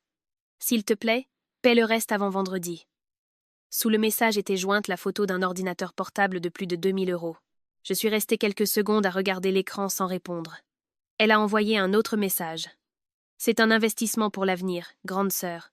Si mon travail va bien, ce sera bien pour la famille aussi. » J'avais entendu cette phrase trop souvent. Seulement cette fois, elle ne faisait plus fondre mon cœur. Ce soir-là, après avoir raccompagné mon père à l'appartement pour qu'il prenne une douche, puis être retournée à l'hôpital, j'ai appelé Benoît. Il a décroché assez rapidement. Sa voix semblait encore joyeuse après le succès de la fête de quelques jours auparavant. « Tu as fini tes affaires à l'hôpital ? Je ne suis pas passée par 4 chemins, je suis allée droit au but. Sais-tu que ces derniers jours, maman et Esther ont utilisé la carte sans arrêt ?» Benoît est resté silencieux un instant, puis a répondu « Je sais. Maman vient de passer un événement. C'est naturel qu'elle veuille aller faire des soins et acheter quelques trucs. » J'ai serré les dents pour ne pas élever la voix. « Où est-ce que c'est naturel ? Ma mère est encore à l'hôpital. Je dois payer tous ses frais de traitement. Ne pourrais-tu pas dire à maman et à Esther de se retenir quelques semaines ?» De l'autre côté, j'ai entendu un soupir très impatient. « Marie, ce n'est que quelques centaines d'euros, et tu fais comme si c'était la fin du monde. Ma mère est âgée. Elle doit aussi voir ses amis. Elle doit s'habiller convenablement. Esther essaye aussi de construire sa carrière. » J'ai ri sèchement. Construire une carrière avec un ordinateur portable à 2 000 euros ? En entendant cela, Benoît a baissé la voix. Cette voix agacée mêlée de regrets que je commençais à détester. « Tout ne se résume pas à l'argent. Puisque tu peux te le permettre, partage un peu avec la famille. » Qu'y a-t-il de mal avec la famille ? Ces 2 mots sonnaient chaleureux autrefois. Maintenant, à mes oreilles, ils ne sonnaient que comme une excuse trop souvent utilisée. J'ai dit lentement, en insistant sur chaque mot, « Ma famille, ici, est en train de réapprendre à marcher et à parler. Tu t'en souviens ?» Benoît est resté silencieux quelques secondes. Je pensais qu'il finirait par s'adoucir, mais non. Il a répondu très brièvement et cruellement. « Je te l'ai déjà dit, ce n'est pas mon problème. Toi, occupe-toi de tes affaires. Ce dont ma mère et ma sœur ont besoin, c'est à nous de le fournir. À nous. » Il s'est avéré que lorsqu'il s'agissait de sa famille, c'était nous. Mais quand il s'agissait de mes parents, c'était toi. Occupe-toi de tes affaires. J'ai raccroché le téléphone. Ma main était très froide. Ce soir-là, assise à côté du lit d'hôpital, écoutant la respiration lourde et agitée de ma mère pendant son sommeil, j'ai rouvert tout l'historique des transactions des derniers mois. Chaque dépense était clairement visible. Cosmétiques, biens, êtres, vêtements, accessoires, frais de cours, téléphone, frais de subsistance, médicaments pour mon beau-père, frais de voyage, cadeaux. Il y avait des dépenses que j'avais faites autrefois sans réfléchir, parce que je sentais que je pouvais aider. Maintenant, en y repensant, tout cela ressemblait à une longue corde. Une extrémité était solidement attachée, et l'autre nourrissait une habitude de jouissance de la vie sans limite. Je n'ai rien fait immédiatement. Ce soir-là, je suis juste restée assise très longtemps. Mon doigt a glissé sur l'écran du téléphone. J'ai sauvegardé chaque facture, chaque relevé de compte bancaire, chaque message de demande d'aide. Je ne voulais plus discuter de qui avait raison et qui avait tort. Quand le cœur de quelqu'un penche déjà d'un côté, beaucoup de paroles ne font qu'épuiser. Dans ce monde, la chose la plus effrayante n'est pas de donner, mais de donner trop longtemps, jusqu'à ce que l'autre croie que c'est un droit qu'il mérite. J'ai réalisé que désormais, je n'avais pas besoin des paroles de réconfort tardive de mon mari, mais d'une tête assez claire pour affronter directement tout ce que j'avais porté jusqu'à présent. Après plus de 2 semaines d'hospitalisation, La santé de ma mère s'est améliorée lentement mais sûrement. Sa parole était plus claire. Elle pouvait lever sa main gauche plus haut, même si chaque mouvement était encore lent et douloureux. En voyant maman s'agripper au bord du lit pour essayer de se lever, mon cœur était rempli à la fois de pitié et de joie. Je me suis dit, l'important c'est qu'elle soit encore en vie. Tant que maman s'exerce assidûment, tout s'améliorera. Mais le proverbe dit vrai, un malheur n'arrive jamais seul. Cet après-midi-là, je venais de ramener maman au lit depuis la salle de kinésithérapie quand j'ai vu mon père assis dans le couloir, se couvrant le front avec la main, clignant des yeux. J'ai demandé « Papa, qu'est-ce qui ne va pas ?» Il a rapidement fait un geste de la main. « Rien, ma fille. C'est peu, être le manque de sommeil, j'ai un peu le vertige. » En disant cela, il a rapidement tourné le visage. Sa façon de cacher quelque chose m'était très familière. Je me suis assise à côté de lui. Je l'ai interrogé sans relâche jusqu'à ce qu'il finisse par avouer. Il s'est avéré que depuis près d'un mois, sa vue de l'œil droit devenait de plus en plus floue. Parfois, c'était comme un brouillard, parfois des éclairs de lumière, puis l'obscurité. Il avait prévu d'attendre que maman aille mieux pour aller voir un médecin. Il avait peur que s'il en parlait maintenant, cela ne ferait que m'inquiéter davantage. En entendant cela, j'ai ressenti à la fois de la pitié et de la colère. De la pitié, parce que mon père avait été comme ça toute sa vie. Il gardait même la douleur pour lui. De la colère, parce qu'il se considérait toujours comme un fardeau, alors que les mérites des parents, je ne pourrais jamais les rembourser en une vie. Je l'ai immédiatement emmené chez le médecin le lendemain matin. Le médecin a examiné son œil, a fait quelques tests, puis a dit franchement « Il y a une complication rétinienne à évolution rapide. Il faut opérer immédiatement. Si nous retardons, il y a un risque de perte de vision permanente. » J'étais assise et j'écoutais. Mon dos était froid. Mon père est resté silencieux. Ses deux mains sur ses genoux étaient si serrées que les veines ressortaient. En sortant de la salle d'examen, il n'a dit qu'une seule phrase. « Laisse tomber, ma fille. Papa est vieux maintenant, tant que je vois. Je vois. Dieu merci. » Je me suis immédiatement retournée. « Qu'est-ce que tu racontes, papa ? » ?»« C'est ton œil. Comment peux-tu dire de laisser tomber ?» Il a souri amèrement. Sa voix était très basse. « Ta mère est encore à l'hôpital. On a déjà dépensé beaucoup d'argent. Papa ne veut pas augmenter ton fardeau. » Cette phrase m'a serré la gorge. Les vrais parents sont toujours comme ça. Même malades, ils ont peur d'inquiéter leur enfant.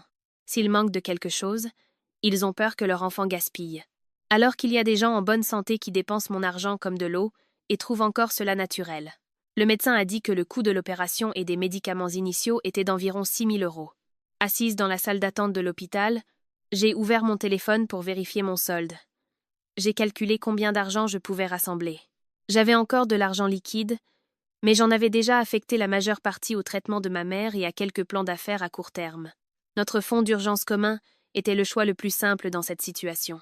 J'ai regardé les chiffres sur l'écran de mon téléphone et j'ai trouvé ça ironique. Pendant des années, j'avais tant dépensé pour la famille de mon mari. Quand il s'agissait de sauver la vue de mon propre père, je devais y réfléchir à 2 fois, comme si je voulais emprunter de l'argent. Cet après-midi-là, je suis rentrée à l'appartement pour prendre le livret d'épargne et quelques documents. Dès que je suis entrée, j'ai entendu des rires bruyants venant du salon. Elisabeth recevait 2 de ses amis. Sur la table, il y avait quelques sacs de shopping de boutiques renommées. Elle portait une nouvelle robe de couleur crème. Ses cheveux étaient bien coiffés. Elle caressait son nouveau sac avec satisfaction. Après la fête de remerciements, les enfants prévoient de m'emmener au Japon à la fin de l'année pour que je voie un peu le monde. Une de ses amies a regardé avec des yeux ronds. « Quelle chance tu as un fils formidable et une belle-fille obéissante. » Elisabeth a souri d'un air suffisant. « Eh bien, il faut de l'ordre dans le ménage. Une belle-fille qui sait gagner de l'argent et servir la famille de son mari, c'est la vraie bénédiction. » Je suis restée quelques secondes à la porte. Mon cœur est devenu de plus en plus froid. À ce moment-là, Benoît est aussi entré. Je l'ai appelé dans le bureau. J'ai fermé la porte, puis j'ai dit très calmement « Papa vient d'être examiné. Le médecin a dit qu'il fallait l'opérer immédiatement, sinon il pourrait devenir aveugle. Je dois retirer 6 000 € du fonds d'urgence pour les frais d'opération. » Benoît, qui était en train d'enlever sa montre, s'est arrêté, a levé la tête et m'a regardé. Son regard a rapidement changé. « 6 000 €? » J'ai hoché la tête. « Oui, j'y ai déjà réfléchi. On ne peut pas retarder. » Il a tiré une chaise, sa voix a commencé à s'aiguiser. « Tu veux vraiment prendre tout l'argent de la maison pour ta famille? Je viens de promettre à maman qu'après la fête d'hier, Nous réserverions le voyage familial au Japon. Je l'ai regardé sans ciller. Jusqu'à présent, je n'ai jamais compté un seul euro avec ta famille. Maintenant, mon père risque de devenir aveugle. Et tu peux encore parler comme ça. Benoît s'est levé, a ouvert la porte et est allé directement dans le salon, comme s'il voulait plus de témoins pour sa position. Je l'ai suivi. Devant Élisabeth et Esther, il a frappé bruyamment sur la table. Sa voix s'est élevée. N'en parle pas. C'est toi qui t'occupes de cette famille. C'est ton devoir. Pour tes parents, c'est ton affaire. À partir de maintenant, les parents de chacun, c'est chacun qui s'en occupe. L'argent de chacun, c'est chacun qui l'utilise. La pièce est devenue silencieuse. Esther était figée. Élisabeth, bien qu'elle n'ait rien dit, son regard n'était pas du tout surpris, comme si cette phrase était dans son cœur depuis longtemps. Je n'ai pas pleuré. C'est étrange. Après tant de blessures, quand on me gifle si durement, je n'ai plus envie de pleurer. Je suis juste restée debout en silence, et j'ai regardé longuement l'homme devant moi. Cet homme avait un jour dit devant mes parents qu'il ne me laisserait manquer de rien. Cet homme avait un jour dit « Je suis là ». Mais aujourd'hui, le même homme, dans son propre salon, a prononcé une phrase de séparation. Les parents de chacun, c'est chacun qui s'en occupe. J'ai hoché la tête très lentement. D'accord, ai-je dit. Ma voix était si calme que j'en ai été moi-même surprise. On va faire les comptes, n'est-ce pas? Alors je vais te montrer ce que signifie vraiment faire les comptes. Après cela, je me suis retournée. Je suis allée dans la chambre. J'ai pris le livret d'épargne et les papiers, puis je suis partie immédiatement. Derrière moi, personne n'a parlé. Être pensait-il que, comme d'habitude, je m'adoucirais, que je trouverais une solution, que j'avalerais à nouveau tout cela pour le bien de la paix. Mais cette fois, ils se sont trompés. Il y a des phrases qui, une fois prononcées, ne causent pas seulement de la douleur, mais ferment définitivement la porte du retour. Cette nuit-là, après avoir quitté la maison avec la phrase de Benoît, je n'ai pas conduit sans but comme on pourrait l'imaginer. Je suis allée directement à l'hôpital. Je suis restée avec mes parents jusqu'à près de minuit, puis je suis rentrée à l'appartement. La ville était déjà silencieuse. Le vent nocturne qui entrait par le balcon semblait plus froid.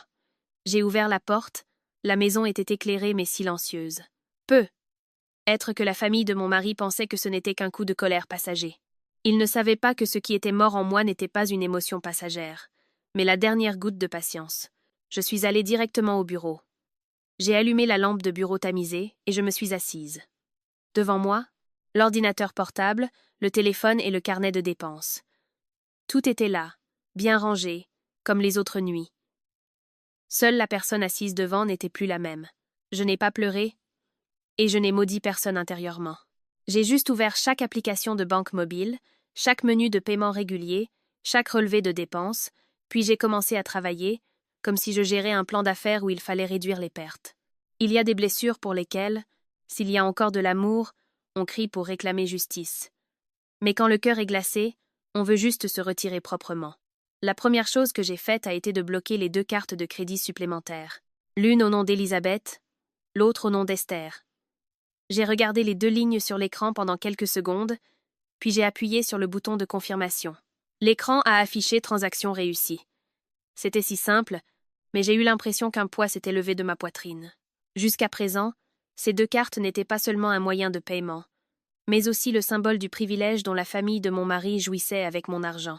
Ensuite, j'ai changé les mots de passe de tous les comptes bancaires, portefeuille numérique, applications d'achat et comptes de paiement familiaux que Benoît connaissait auparavant, ou auxquels il pouvait accéder depuis les appareils ménagers. J'ai désactivé la fonction de paiement automatique pour les factures que je ne voulais plus supporter. Internet, électricité, eau, charges de copropriété et le service de livraison de courses hebdomadaires. Auparavant, à chaque échéance, le système prélevait automatiquement. Je n'avais pas à m'inquiéter. Maintenant, j'ai tout mis en mode de paiement manuel. Ensuite, j'ai ouvert mon répertoire et j'ai cherché le numéro de Madame Dubois, la femme de ménage à temps partiel qui venait habituellement 3 fois par semaine pour nettoyer et cuisiner. J'ai envoyé un court message. Madame Dubois, à partir de la semaine prochaine, s'il vous plaît, ne venez plus. Si j'ai besoin de vous, je vous rappellerai. Elle a répondu presque immédiatement. D'accord, madame. S'il y a quoi que ce soit, n'hésitez pas. J'ai regardé le message et j'ai soupiré profondément. Non pas parce que je regrettais l'argent pour la femme de ménage, mais parce qu'il n'y avait plus de raison de maintenir un style de vie que d'autres considéraient comme naturel. Ensuite, je suis allée à la cuisine, J'ai ouvert le réfrigérateur et j'ai commencé à en séparer le contenu. Les légumes frais que j'avais achetés pour mon père, quelques briques de lait à faible teneur en sucre pour ma mère, et les fruits que j'apporterai à l'hôpital demain. J'ai tout mis sur une étagère séparée. J'ai regroupé les choses que nous utilisions en commun auparavant. Ce que j'avais acheté pour moi ou pour soigner mes parents, je l'ai marqué d'une petite étiquette. Ce geste peut sembler rigide, mais en le faisant, mon cœur s'est senti étrangement clair. Il n'y avait pas de vengeance, pas de satisfaction, juste une grande détermination. Tu l'as dit, l'argent de chacun, c'est chacun qui l'utilise. Les parents de chacun, c'est chacun qui s'en occupe. À partir de maintenant, je vivrai exactement selon cette phrase. De retour au bureau, j'ai ouvert le fichier Excel que je remplissais depuis des années. Chaque poste de dépense est apparu. Électricité, eau, Internet, charges de copropriété, frais de repas, médicaments pour mon beau-père, soins de la peau pour ma belle-mère, frais de scolarité, ordinateur portable, téléphone pour Esther. J'ai créé un nouveau tableau, divisé par catégorie. Dépenses du logement, dépenses personnelles, dépenses par personne. Je ne l'ai pas fait pour leur faire des reproches, je l'ai fait pour qu'à partir de demain, il n'y ait plus de zone grise. Il était presque 2 heures du matin quand j'ai fermé l'ordinateur portable. Dehors, la ville était déjà silencieuse. Dans la chambre voisine, Benoît n'était pas encore rentré, ou peu, être était-il déjà rentré et dormait. Cela ne m'intéressait plus. Cette nuit-là, pour la première fois depuis des années, je ne me suis plus sentie comme une femme essayant de maintenir un ménage. Je me suis juste sentie comme une femme qui venait d'apprendre une leçon très coûteuse. La bonté sans limite finit par devenir un puits à exploiter. Le lendemain matin, la première attaque est venue plus vite que je ne l'avais prévu. Vers 10 heures du matin, alors que j'étais à l'hôpital en train d'écouter le médecin expliquer le programme de l'opération de l'œil de mon père, mon téléphone n'arrêtait pas de sonner. Elisabeth. J'ai regardé l'écran un instant, puis j'ai décroché. La voix à l'autre bout du fil était paniquée et agacée. Marie? Pourquoi ma carte ne marche pas? Je suis chez le coiffeur, il y a beaucoup de monde. Regarde vite. Je me suis appuyée contre le mur du couloir. Mon regard était fixé droit sur le bout du couloir lumineux. Si c'était mon ancien moi, j'aurais certainement paniqué, je me serais excusée et j'aurais immédiatement viré l'argent pour qu'elle n'ait pas honte. Mais ce jour-là, j'ai juste répondu d'une voix égale. Je l'ai déjà bloqué, maman. Il y a eu un instant de silence de l'autre côté, puis elle a élevé la voix. Tu l'as bloqué? Qu'est-ce que ça veut dire? J'ai dit lentement, chaque mot était clair. Hier soir, Benoît l'a déjà dit. Maman, l'argent de chacun, c'est chacun qui l'utilise. Les parents de chacun, c'est chacun qui s'en occupe. À partir de maintenant, si maman a besoin de quelque chose, s'il te plaît, appelle ton fils pour qu'il paie. J'ai raccroché le téléphone après cette phrase. Ma main ne tremblait pas. Ma gorge ne s'est pas nouée. Je n'ai ressenti aucune satisfaction. Juste un sentiment étrange. Comme quelqu'un qui a porté un fardeau trop longtemps et qui le pose enfin. Et je savais qu'à partir de ce jour, la maison ne fonctionnerait plus au même rythme. Comme je le soupçonnais, après l'incident de la carte de crédit chez le coiffeur, l'ambiance à la maison a radicalement changé. Le lendemain matin, je suis rentrée à l'appartement pour prendre quelques vêtements et documents. Dès que j'ai ouvert la porte, j'ai vu Elisabeth assise dans le salon. Son visage était sombre comme un ciel nuageux. Esther s'appuyait contre le meuble à chaussures. Ses bras étaient croisés sur sa poitrine, ses lèvres boudeuses. Son expression était agacée, comme si j'avais fait quelque chose de mal. Dès qu'elle m'a vue, Elisabeth a immédiatement parlé. Sa voix n'était plus aussi douce que d'habitude, mais elle ne criait pas encore.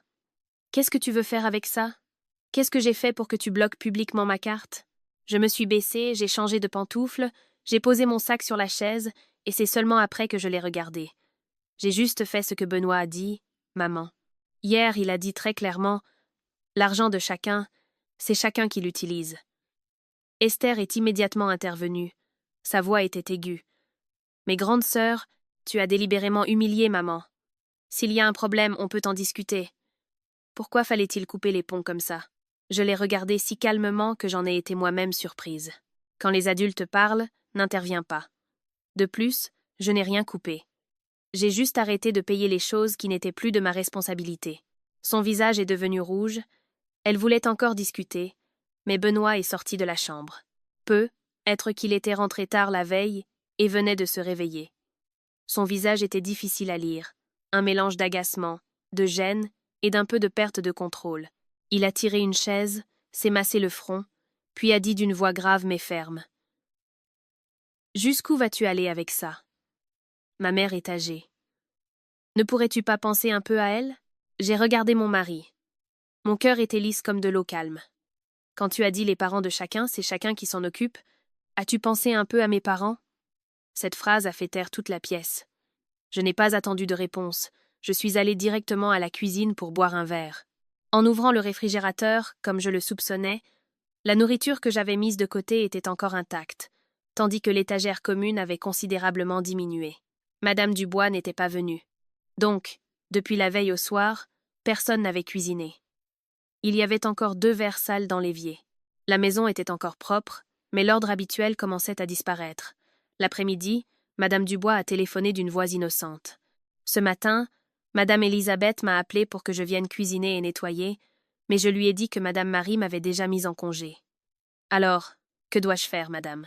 Je tenais le téléphone et je regardais par la fenêtre. J'ai répondu brièvement. Madame Dubois, restez en congé comme je l'ai dit. Si quelqu'un là-bas vous demande de travailler, qu'il vous paie. Madame Dubois a juste répondu « Oh ». Peu. Être avait-elle déjà deviné que quelque chose s'était passé. L'après-midi, je suis retournée chercher les papiers d'assurance de ma mère. Dès que je suis entrée, j'ai entendu un bruit de vaisselle dans la cuisine. Esther s'occupait du cuiseur Harry, tandis qu'Elisabeth se tenait devant le réfrigérateur avec un visage maussade. Elle s'est tournée vers moi. Sa voix ne pouvait cacher son agacement. Pourquoi n'y a-t-il que ça dans le frigo? Où est passée toute la nourriture? J'ai posé le dossier sur la table et j'ai répondu nonchalamment. La nourriture que j'ai achetée pour mes parents à l'hôpital, je l'ai déjà séparée. Le reste est pour un usage commun ici. Esther est sortie de la cuisine. Grande sœur, tu es si étrange. Il faut même partager un réfrigérateur. Je l'ai regardé droit dans les yeux. Depuis quand est-ce étrange de séparer ses propres biens? Quand vous utilisiez mon argent comme de l'eau, est-ce que quelqu'un a dit que c'était étrange? Elle s'est tue. C'était peu, être la première fois que je parlais avec une telle fermeté. Je n'ai pas attendu de réaction supplémentaire. J'ai sorti mon téléphone, j'ai ouvert le groupe familial de 4 personnes, puis j'ai envoyé un fichier PDF. C'était le détail des dépenses mensuelles de l'appartement que j'avais préparé la veille au soir. Électricité, eau, Internet, charges de copropriété, produits de première nécessité, aliments de base, tout était très clairement réparti. D'une voix égale, j'ai dit « À partir de ce mois-ci, je ne paierai que ma part. Le reste, partagez-le entre vous 3. Si vous voulez plus de transparence, je peux imprimer les détails. » Benoît a ouvert son téléphone, son visage s'est assombri. Il a fait défiler vers le bas, puis a levé la tête et a souri ironiquement. « Tu te comportes comme un auditeur. » J'ai hoché la tête. Exactement, parce que jusqu'à présent, ce n'était pas clair. C'est pourquoi certains prenaient tout pour acquis. Ce soir-là, Benoît a viré 150 € sur mon compte avec une courte note. Argent pour les repas du mois. En voyant ce chiffre, je n'ai pu que sourire amèrement. Pendant des années, un seul de leurs achats coûtait plus cher. Maintenant, qu'il envoie de l'argent pour un mois de nourriture, c'était comme s'il me faisait l'aumône. Mais je n'ai pas discuté, j'ai juste envoyé un message dans le groupe. Reçu. Avec ce budget, le menu commun sera modifié à partir de demain. Le lendemain matin, je suis passée à l'appartement juste au moment où Elisabeth déjeunait. Sur la table, il y avait une assiette de brouillé, un bol de soupe de légumes, un petit morceau de poisson et de la sauce piquante. Tout était encore chaud et propre. On ne pouvait pas dire que c'était pauvre, mais il n'y avait évidemment pas les plats de luxe dont il profitait habituellement. Esther, qui m'a vue, a immédiatement commencé à bouder. Pourquoi la cuisine est-elle comme ça aujourd'hui? J'ai tiré une chaise, j'ai posé le sac de fruits sur la table, puis j'ai répondu très légèrement, 150 € par personne et par mois. Après déduction des coûts du gaz, des épices, de l'huile et du riz, un tel menu correspond déjà à son prix. Elisabeth a posé bruyamment ses couverts. Elle n'a pas crié, elle m'a juste regardé avec agacement, mais elle ne pouvait pas argumenter. C'était peu, être la première fois de sa vie qu'elle voyait l'argent sous une forme réelle. Pas une carte qu'il suffisait de glisser, mais un œuf, un bouquet de légumes, une tranche de poisson. L'argent sur le compte en banque a l'air bien, mais quand il se transforme en nourriture, c'est seulement là qu'on réalise à quel point il est précieux. Benoît est rentré tard, il a soulevé le couvercle de la marmite, puis s'est tu. Moi, qui me lavais les mains, je n'avais pas besoin de me retourner pour connaître son expression. Jusqu'à présent, il était habitué à ce que, quand il rentrait à la maison, Du riz chaud, des légumes chauds, une maison propre, le Wi-Fi, la télévision et la climatisation froide l'attendent. Tout se passait si bien qu'il pensait que c'était l'état naturel d'un mariage. Maintenant, un seul menu correspondant à sa valeur suffisait à le décevoir. Je me suis séché les mains. Je suis passé à côté de la table de la salle à manger, et j'ai dit d'une voix égale. Avant, vous n'aviez jamais faim, alors vous ne connaissiez pas le prix d'un bol de riz. Maintenant vous le savez, c'est bien. Personne n'a répondu. La cuisine était si silencieuse que le bruit de la cuillère touchant l'assiette s'entendait clairement. Je ne ressentais aucune satisfaction. Pas du tout. Je voyais juste une simple vérité. Quand le réfrigérateur n'est plus plein et que la nourriture n'est plus préparée en silence, c'est seulement là que les gens veulent affronter directement ce qu'ils ont dépensé jusqu'à présent sans jamais savoir comment le gagner. Après quelques semaines de vie remplies de calculs, il n'y avait plus de disputes bruyantes dans l'appartement. L'atmosphère s'est transformée en un silence étouffant, comme un récipient hermétiquement fermé. À l'intérieur, ça bout, mais de l'extérieur, on n'entend que des bulles. Élisabeth téléphonait moins. Esther boudait chaque fois que nous nous croisions. Benoît, lui, était de plus en plus en colère. Mais sa colère n'avait plus d'autorité. C'était plutôt la tentative d'un homme acculé qui voulait encore paraître normal. Puis le problème d'Esther a éclaté. Ce jour-là, j'étais à l'hôpital. J'aidais justement mon père à s'asseoir pour prendre ses médicaments post-opératoires pour les yeux, quand mon téléphone n'a cessé de sonner d'un numéro que je ne connaissais pas. J'ai décroché, et une voix masculine et rude a immédiatement commencé. « Êtes-vous un membre de la famille d'Esther Dubois? Elle a emprunté de l'argent. La date limite est dépassée et elle n'a pas payé. Où se cache-t-elle maintenant ?» J'ai demandé froidement qui ils étaient et d'où ils avaient obtenu mon numéro. L'homme a ri d'un air moqueur. Puis a lu avec fluidité l'adresse de mon appartement, le nom de l'entreprise de Benoît, et même son numéro de téléphone de bureau. J'ai raccroché, et je suis restée silencieuse quelques secondes. Moins de 10 minutes plus tard, Benoît a téléphoné. Sa voix était complètement différente. Il n'y avait plus de condescendance ni de colère refoulée. Il était paniqué et haletant. « Marie, où es-tu » J'ai répondu brièvement. « À l'hôpital. » Il a parlé de manière confuse, expliquant qu'Esther avait emprunté de l'argent via une application de prêt en ligne et avait donné le nom de l'entreprise de Benoît et l'adresse de notre appartement comme référence. Maintenant, elle ne peut pas payer. Et les agents de recouvrement appellent au bureau et laissent même des commentaires sur la page des réseaux sociaux de l'entreprise, ce qui a mis son patron en colère. J'ai juste posé une question. Quel est le montant total ? Benoît est resté silencieux un instant, puis a répondu très doucement. Le capital plus les intérêts peut être plus de 6 000 euros. J'ai fermé les yeux. Esther était vraiment téméraire. Elle n'était pas capable de gagner de l'argent, mais elle avait le courage d'utiliser la réputation de l'entreprise de son frère et l'adresse du logement de sa belle-sœur pour s'endetter. Benoît a baissé la voix. Pour la première fois depuis des années, j'ai entendu la supplication dans sa voix. « S'il te plaît, vire-lui d'abord 5 000 euros. Sauve-moi cette fois. Si on laisse traîner encore quelques jours, je pourrais perdre ma chance de promotion. » J'ai regardé mon père allongé dans le lit. À côté de lui, il y avait un sac de médicaments frais. Ma mère, dans la chambre voisine, devait encore apprendre à marcher lentement. Je tenais mon téléphone. Mon cœur était froid. Mon argent, maintenant, ai-je dit très lentement, ne va qu'à ceux qui le méritent. Pour ta sœur, c'est ton affaire. De l'autre côté, sa voix s'est étranglée. Mi-furieux, mi-humilié, il m'a jeté au visage. « Tu dois vraiment être aussi cruel ?» J'ai ri doucement. L'homme qui m'a dit un jour les parents de chacun, c'est chacun qui s'en occupe est cruel. Maintenant, il ressent de la douleur parce que je lui rends le même principe. La vie est vraiment étrange. Il y a des gifles qui arrivent tard, mais qui trouvent leur cible très précisément. À partir de ce jour, le problème au travail de Benoît s'est propagé plus vite qu'il ne l'avait imaginé. Les agents de recouvrement n'arrêtaient pas de téléphoner, ce qui a conduit son patron à le convoquer et à lui donner un avertissement sévère. Le poste de directeur auquel il aspirait tant a finalement été attribué à une personne au profil plus net. Il rentrait à la maison le visage fatigué, le col froissé et la cravate négligemment fourrée dans sa poche. Il n'y avait plus aucune trace de l'homme respectable qui se tenait fièrement sur la scène de la fête de remerciement.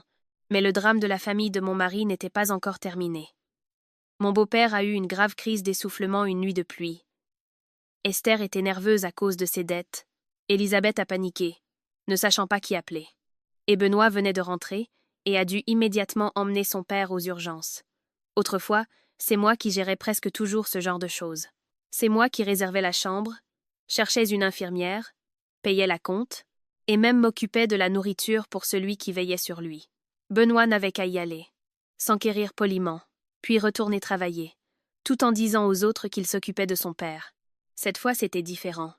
Sans moi en coulisses, Laurent a été traité dans une chambre de 3e classe. 4 lits serrés les uns contre les autres, le ventilateur grinçait. La nuit, les membres de la famille des patients chassaient les moustiques à tour de rôle, car ils ne pouvaient pas engager d'infirmière privée. Benoît était contraint de prendre quelques jours de congé pour s'occuper de son père. C'est lui qui a dû faire la queue pour les médicaments, porter le dossier médical, descendre à la cafétéria pour acheter du porridge et au milieu de la nuit, porter le bassin pour le nettoyer. Des choses qu'il n'aurait jamais imaginé faire auparavant. Un après-midi, alors que j'emmenais mon père au contrôle d'ophtalmologie, j'ai rencontré par hasard Benoît au bout du couloir. Il portait une chemise légèrement froissée, un sac d'équipement. Ses cheveux étaient aplatis par la sueur, et ses yeux étaient cernés par le manque de sommeil. Il tenait à la main un bassin fraîchement lavé. Il m'a vu et s'est figé. Son visage est devenu rouge. Il voulait manifestement le cacher, mais il était trop tard. Je me suis arrêtée un instant. Si c'était mon moi d'il y a quelques mois, j'aurais être eu pitié. Mais à ce moment-là, je ne voyais que la dure réalité. Sans l'argent de sa femme comme bouclier, les véritables capacités de Benoît n'allaient que jusque-là. Ce n'était pas un homme méchant qui ne voulait pas s'occuper de son père, mais il n'était pas non plus aussi formidable qu'il l'avait prétendu jusqu'à présent. C'était le genre d'homme qui peut se tenir droit quand la scène est illuminée, mais dès qu'il doit descendre dans la boue de la vie, il est immédiatement désemparé, comme quelqu'un qui n'a jamais vraiment vécu. Benoît s'est mordu la lèvre, pour finalement ne pouvoir dire que très doucement « Ton père va mieux ?» J'ai répondu « Il va déjà mieux », puis j'ai poussé le fauteuil roulant de mon père, et j'ai continué mon chemin, sans le blâmer, sans le piquer, sans m'arrêter davantage. Il y a des gens qui ne comprennent les difficultés de la vie que lorsqu'ils doivent soulever le bassin de leur père et acheter ses ordonnances avec l'argent qu'ils ont durement gagné. Malheureusement, il a appris cette leçon trop tard, et je n'étais plus au même endroit pour l'attendre. Début novembre, j'ai choisi une soirée pour tout conclure. Ce jour-là, après avoir installé mes parents dans une maison de location calme près de l'hôpital, je suis retournée à l'ancien appartement. Le salon était toujours le même. Le canapé crème, le meuble télé brillant, l'orchidée qu'Elisabeth avait placée près de la fenêtre. Tout ressemblait à un portrait de famille harmonieux. Seule la personne assise devant eux ce jour-là n'était plus la même Marie. J'ai posé une épaisse liasse de documents sur la table. Benoît était assis à droite, les yeux cernés, le visage fatigué par la série de problèmes au travail et à l'hôpital. Elisabeth était assise droite, mais son aura n'était plus arrogante. Esther était assise au bout du canapé, le visage pâle, son téléphone retourné sur la table, comme si elle avait peur que quelqu'un l'appelle. J'ai ouvert les documents et j'ai sorti les feuilles une par une. Ma voix était égale et claire. Ce sont les frais de traitement médical, de médicaments, de location d'infirmière et de contrôle de mon beau-père au cours des 4 dernières années. J'ai posé une liasse de relevés bancaires et de factures devant eux. Ce sont les frais de soins de beauté, de cosmétiques, de vêtements, de cartes supplémentaires et de dépenses personnelles de maman. Encore une liasse. Et ce sont les frais de scolarité, d'ordinateur portable, de téléphone, de réparation de moto, d'emprunt et de toutes les factures que j'ai jamais payées pour Esther. Esther a baissé profondément la tête. Elisabeth a serré les lèvres. Benoît était assis en silence, comme une statue. Je n'ai pas lu rapidement ou d'une voix en colère. J'ai lu assez clairement pour que chaque chiffre soit visible, pour que personne ne puisse plus se cacher derrière le mot famille. Les frais de vie dans l'appartement, les cadeaux pour les événements familiaux, les frais de vacances, les frais de la fête d'anniversaire, les billets d'avion pour le Japon, les cartes de crédit supplémentaires. Tout cela s'élevait à un total de 85 000 €. La pièce était silencieuse. Quelques instants plus tard, Benoît a parlé d'une voix rauque. « Pourquoi sors-tu tout ça? Tu veux le récupérer ?» Je l'ai regardé droit dans les yeux. « Non, je ne le montre pas pour te faire des reproches. Je le montre pour que tu vois la réalité. Tu n'as jamais subvenu aux besoins de cette famille un seul jour. » La phrase est tombée lentement, mais lourdement, comme un marteau. Elisabeth a voulu ouvrir la bouche, mais c'est de nouveau tu. Peut-être que pour la première fois de sa vie, elle n'a trouvé aucun conseil sage pour masquer la montagne de faits devant elle. Esther a commencé à pleurer, mais je ne me suis pas tournée vers elle. Les larmes qui arrivent au bon moment ne signifient pas toujours le repentir. Parfois, c'est juste la peur de perdre son soutien. J'ai posé une autre liasse de papier sur la table. Ceci est la demande de divorce. Benoît a levé la tête. Ses lèvres tremblaient. J'ai continué d'une voix tout aussi égale. Cet appartement est ma propriété privée. Il y a un acte de donation. Je l'ai acheté avant le mariage. Il y a un justificatif de virement et un acte notarié complet. J'ai déjà parlé à un avocat. Après la dissolution de notre lien matrimonial, je réglerai la question du logement conformément à la loi. Je ne mettrai personne à la porte du jour au lendemain. Mais une chose est sûre, la vie qui reposait sur moi jusqu'à présent est terminée. Benoît s'est effondré sans force sur le canapé. Son visage était livide. Il n'a pas discuté. Être savait-il depuis longtemps que ce mariage n'était plus tenu par l'amour, mais par son habitude que je lui cède toujours le passage. Quand j'ai retiré ma main, il n'avait plus rien à quoi s'accrocher. L'argent que j'ai dépensé pour vous, je ne vais pas le réclamer jusqu'au dernier centime. Il y a des choses pour lesquelles un procès n'est qu'une perte de temps et salit les mains. Je considère cela comme les frais de scolarité de ma vie. Cependant, les dettes d'Esther, pour lesquelles il existe des preuves claires, je les transmettrai à l'avocat si elles posent encore des problèmes à l'avenir. 6 mois plus tard, notre divorce était finalisé. J'ai installé mes parents dans une nouvelle maison plus calme où nous pouvions vivre ensemble. Il y a une petite cour où ma mère peut prendre le soleil le matin, et mon père peut planter quelques pots de piment et de basilic, comme à la maison. Ma mère s'est rétablie lentement mais sûrement. L'opération de mon père a été un succès, et la première fois qu'il a vu mon visage clairement, il a souri les yeux humides. Ce moment suffisait à lui seul pour que je sente que toutes mes luttes n'avaient pas été vaines. Pendant ce temps, la vie de la famille de Benoît s'est considérablement détériorée. Il a été rétrogradé, muté à un poste plus difficile sur le terrain avec un revenu inférieur. Esther travaillait comme femme de ménage dans un centre commercial, ne pouvant plus paraître aussi glamour qu'avant. Elisabeth est retournée vivre à la campagne, chez un parent, car elle ne supportait pas le petit appartement en ville. Ma dernière rencontre avec Benoît a eu lieu dans un petit café pour signer quelques documents. Il est arrivé en retard, en scooter. Sa chemise était froissée. Ses yeux n'avaient plus cette assurance. Après s'être assis quelques minutes, il a juste dit « Ces derniers mois, j'ai réalisé ce que c'est que de gagner de l'argent pour ses parents, ce que c'est que de manquer. Je m'excuse. » J'étais silencieuse. Il a baissé la tête et a remué son thé glacé déjà fondu. Si ce jour-là je n'avais pas dit cette phrase, tout serait différent. J'ai regardé l'homme en face de moi, mon cœur était si calme.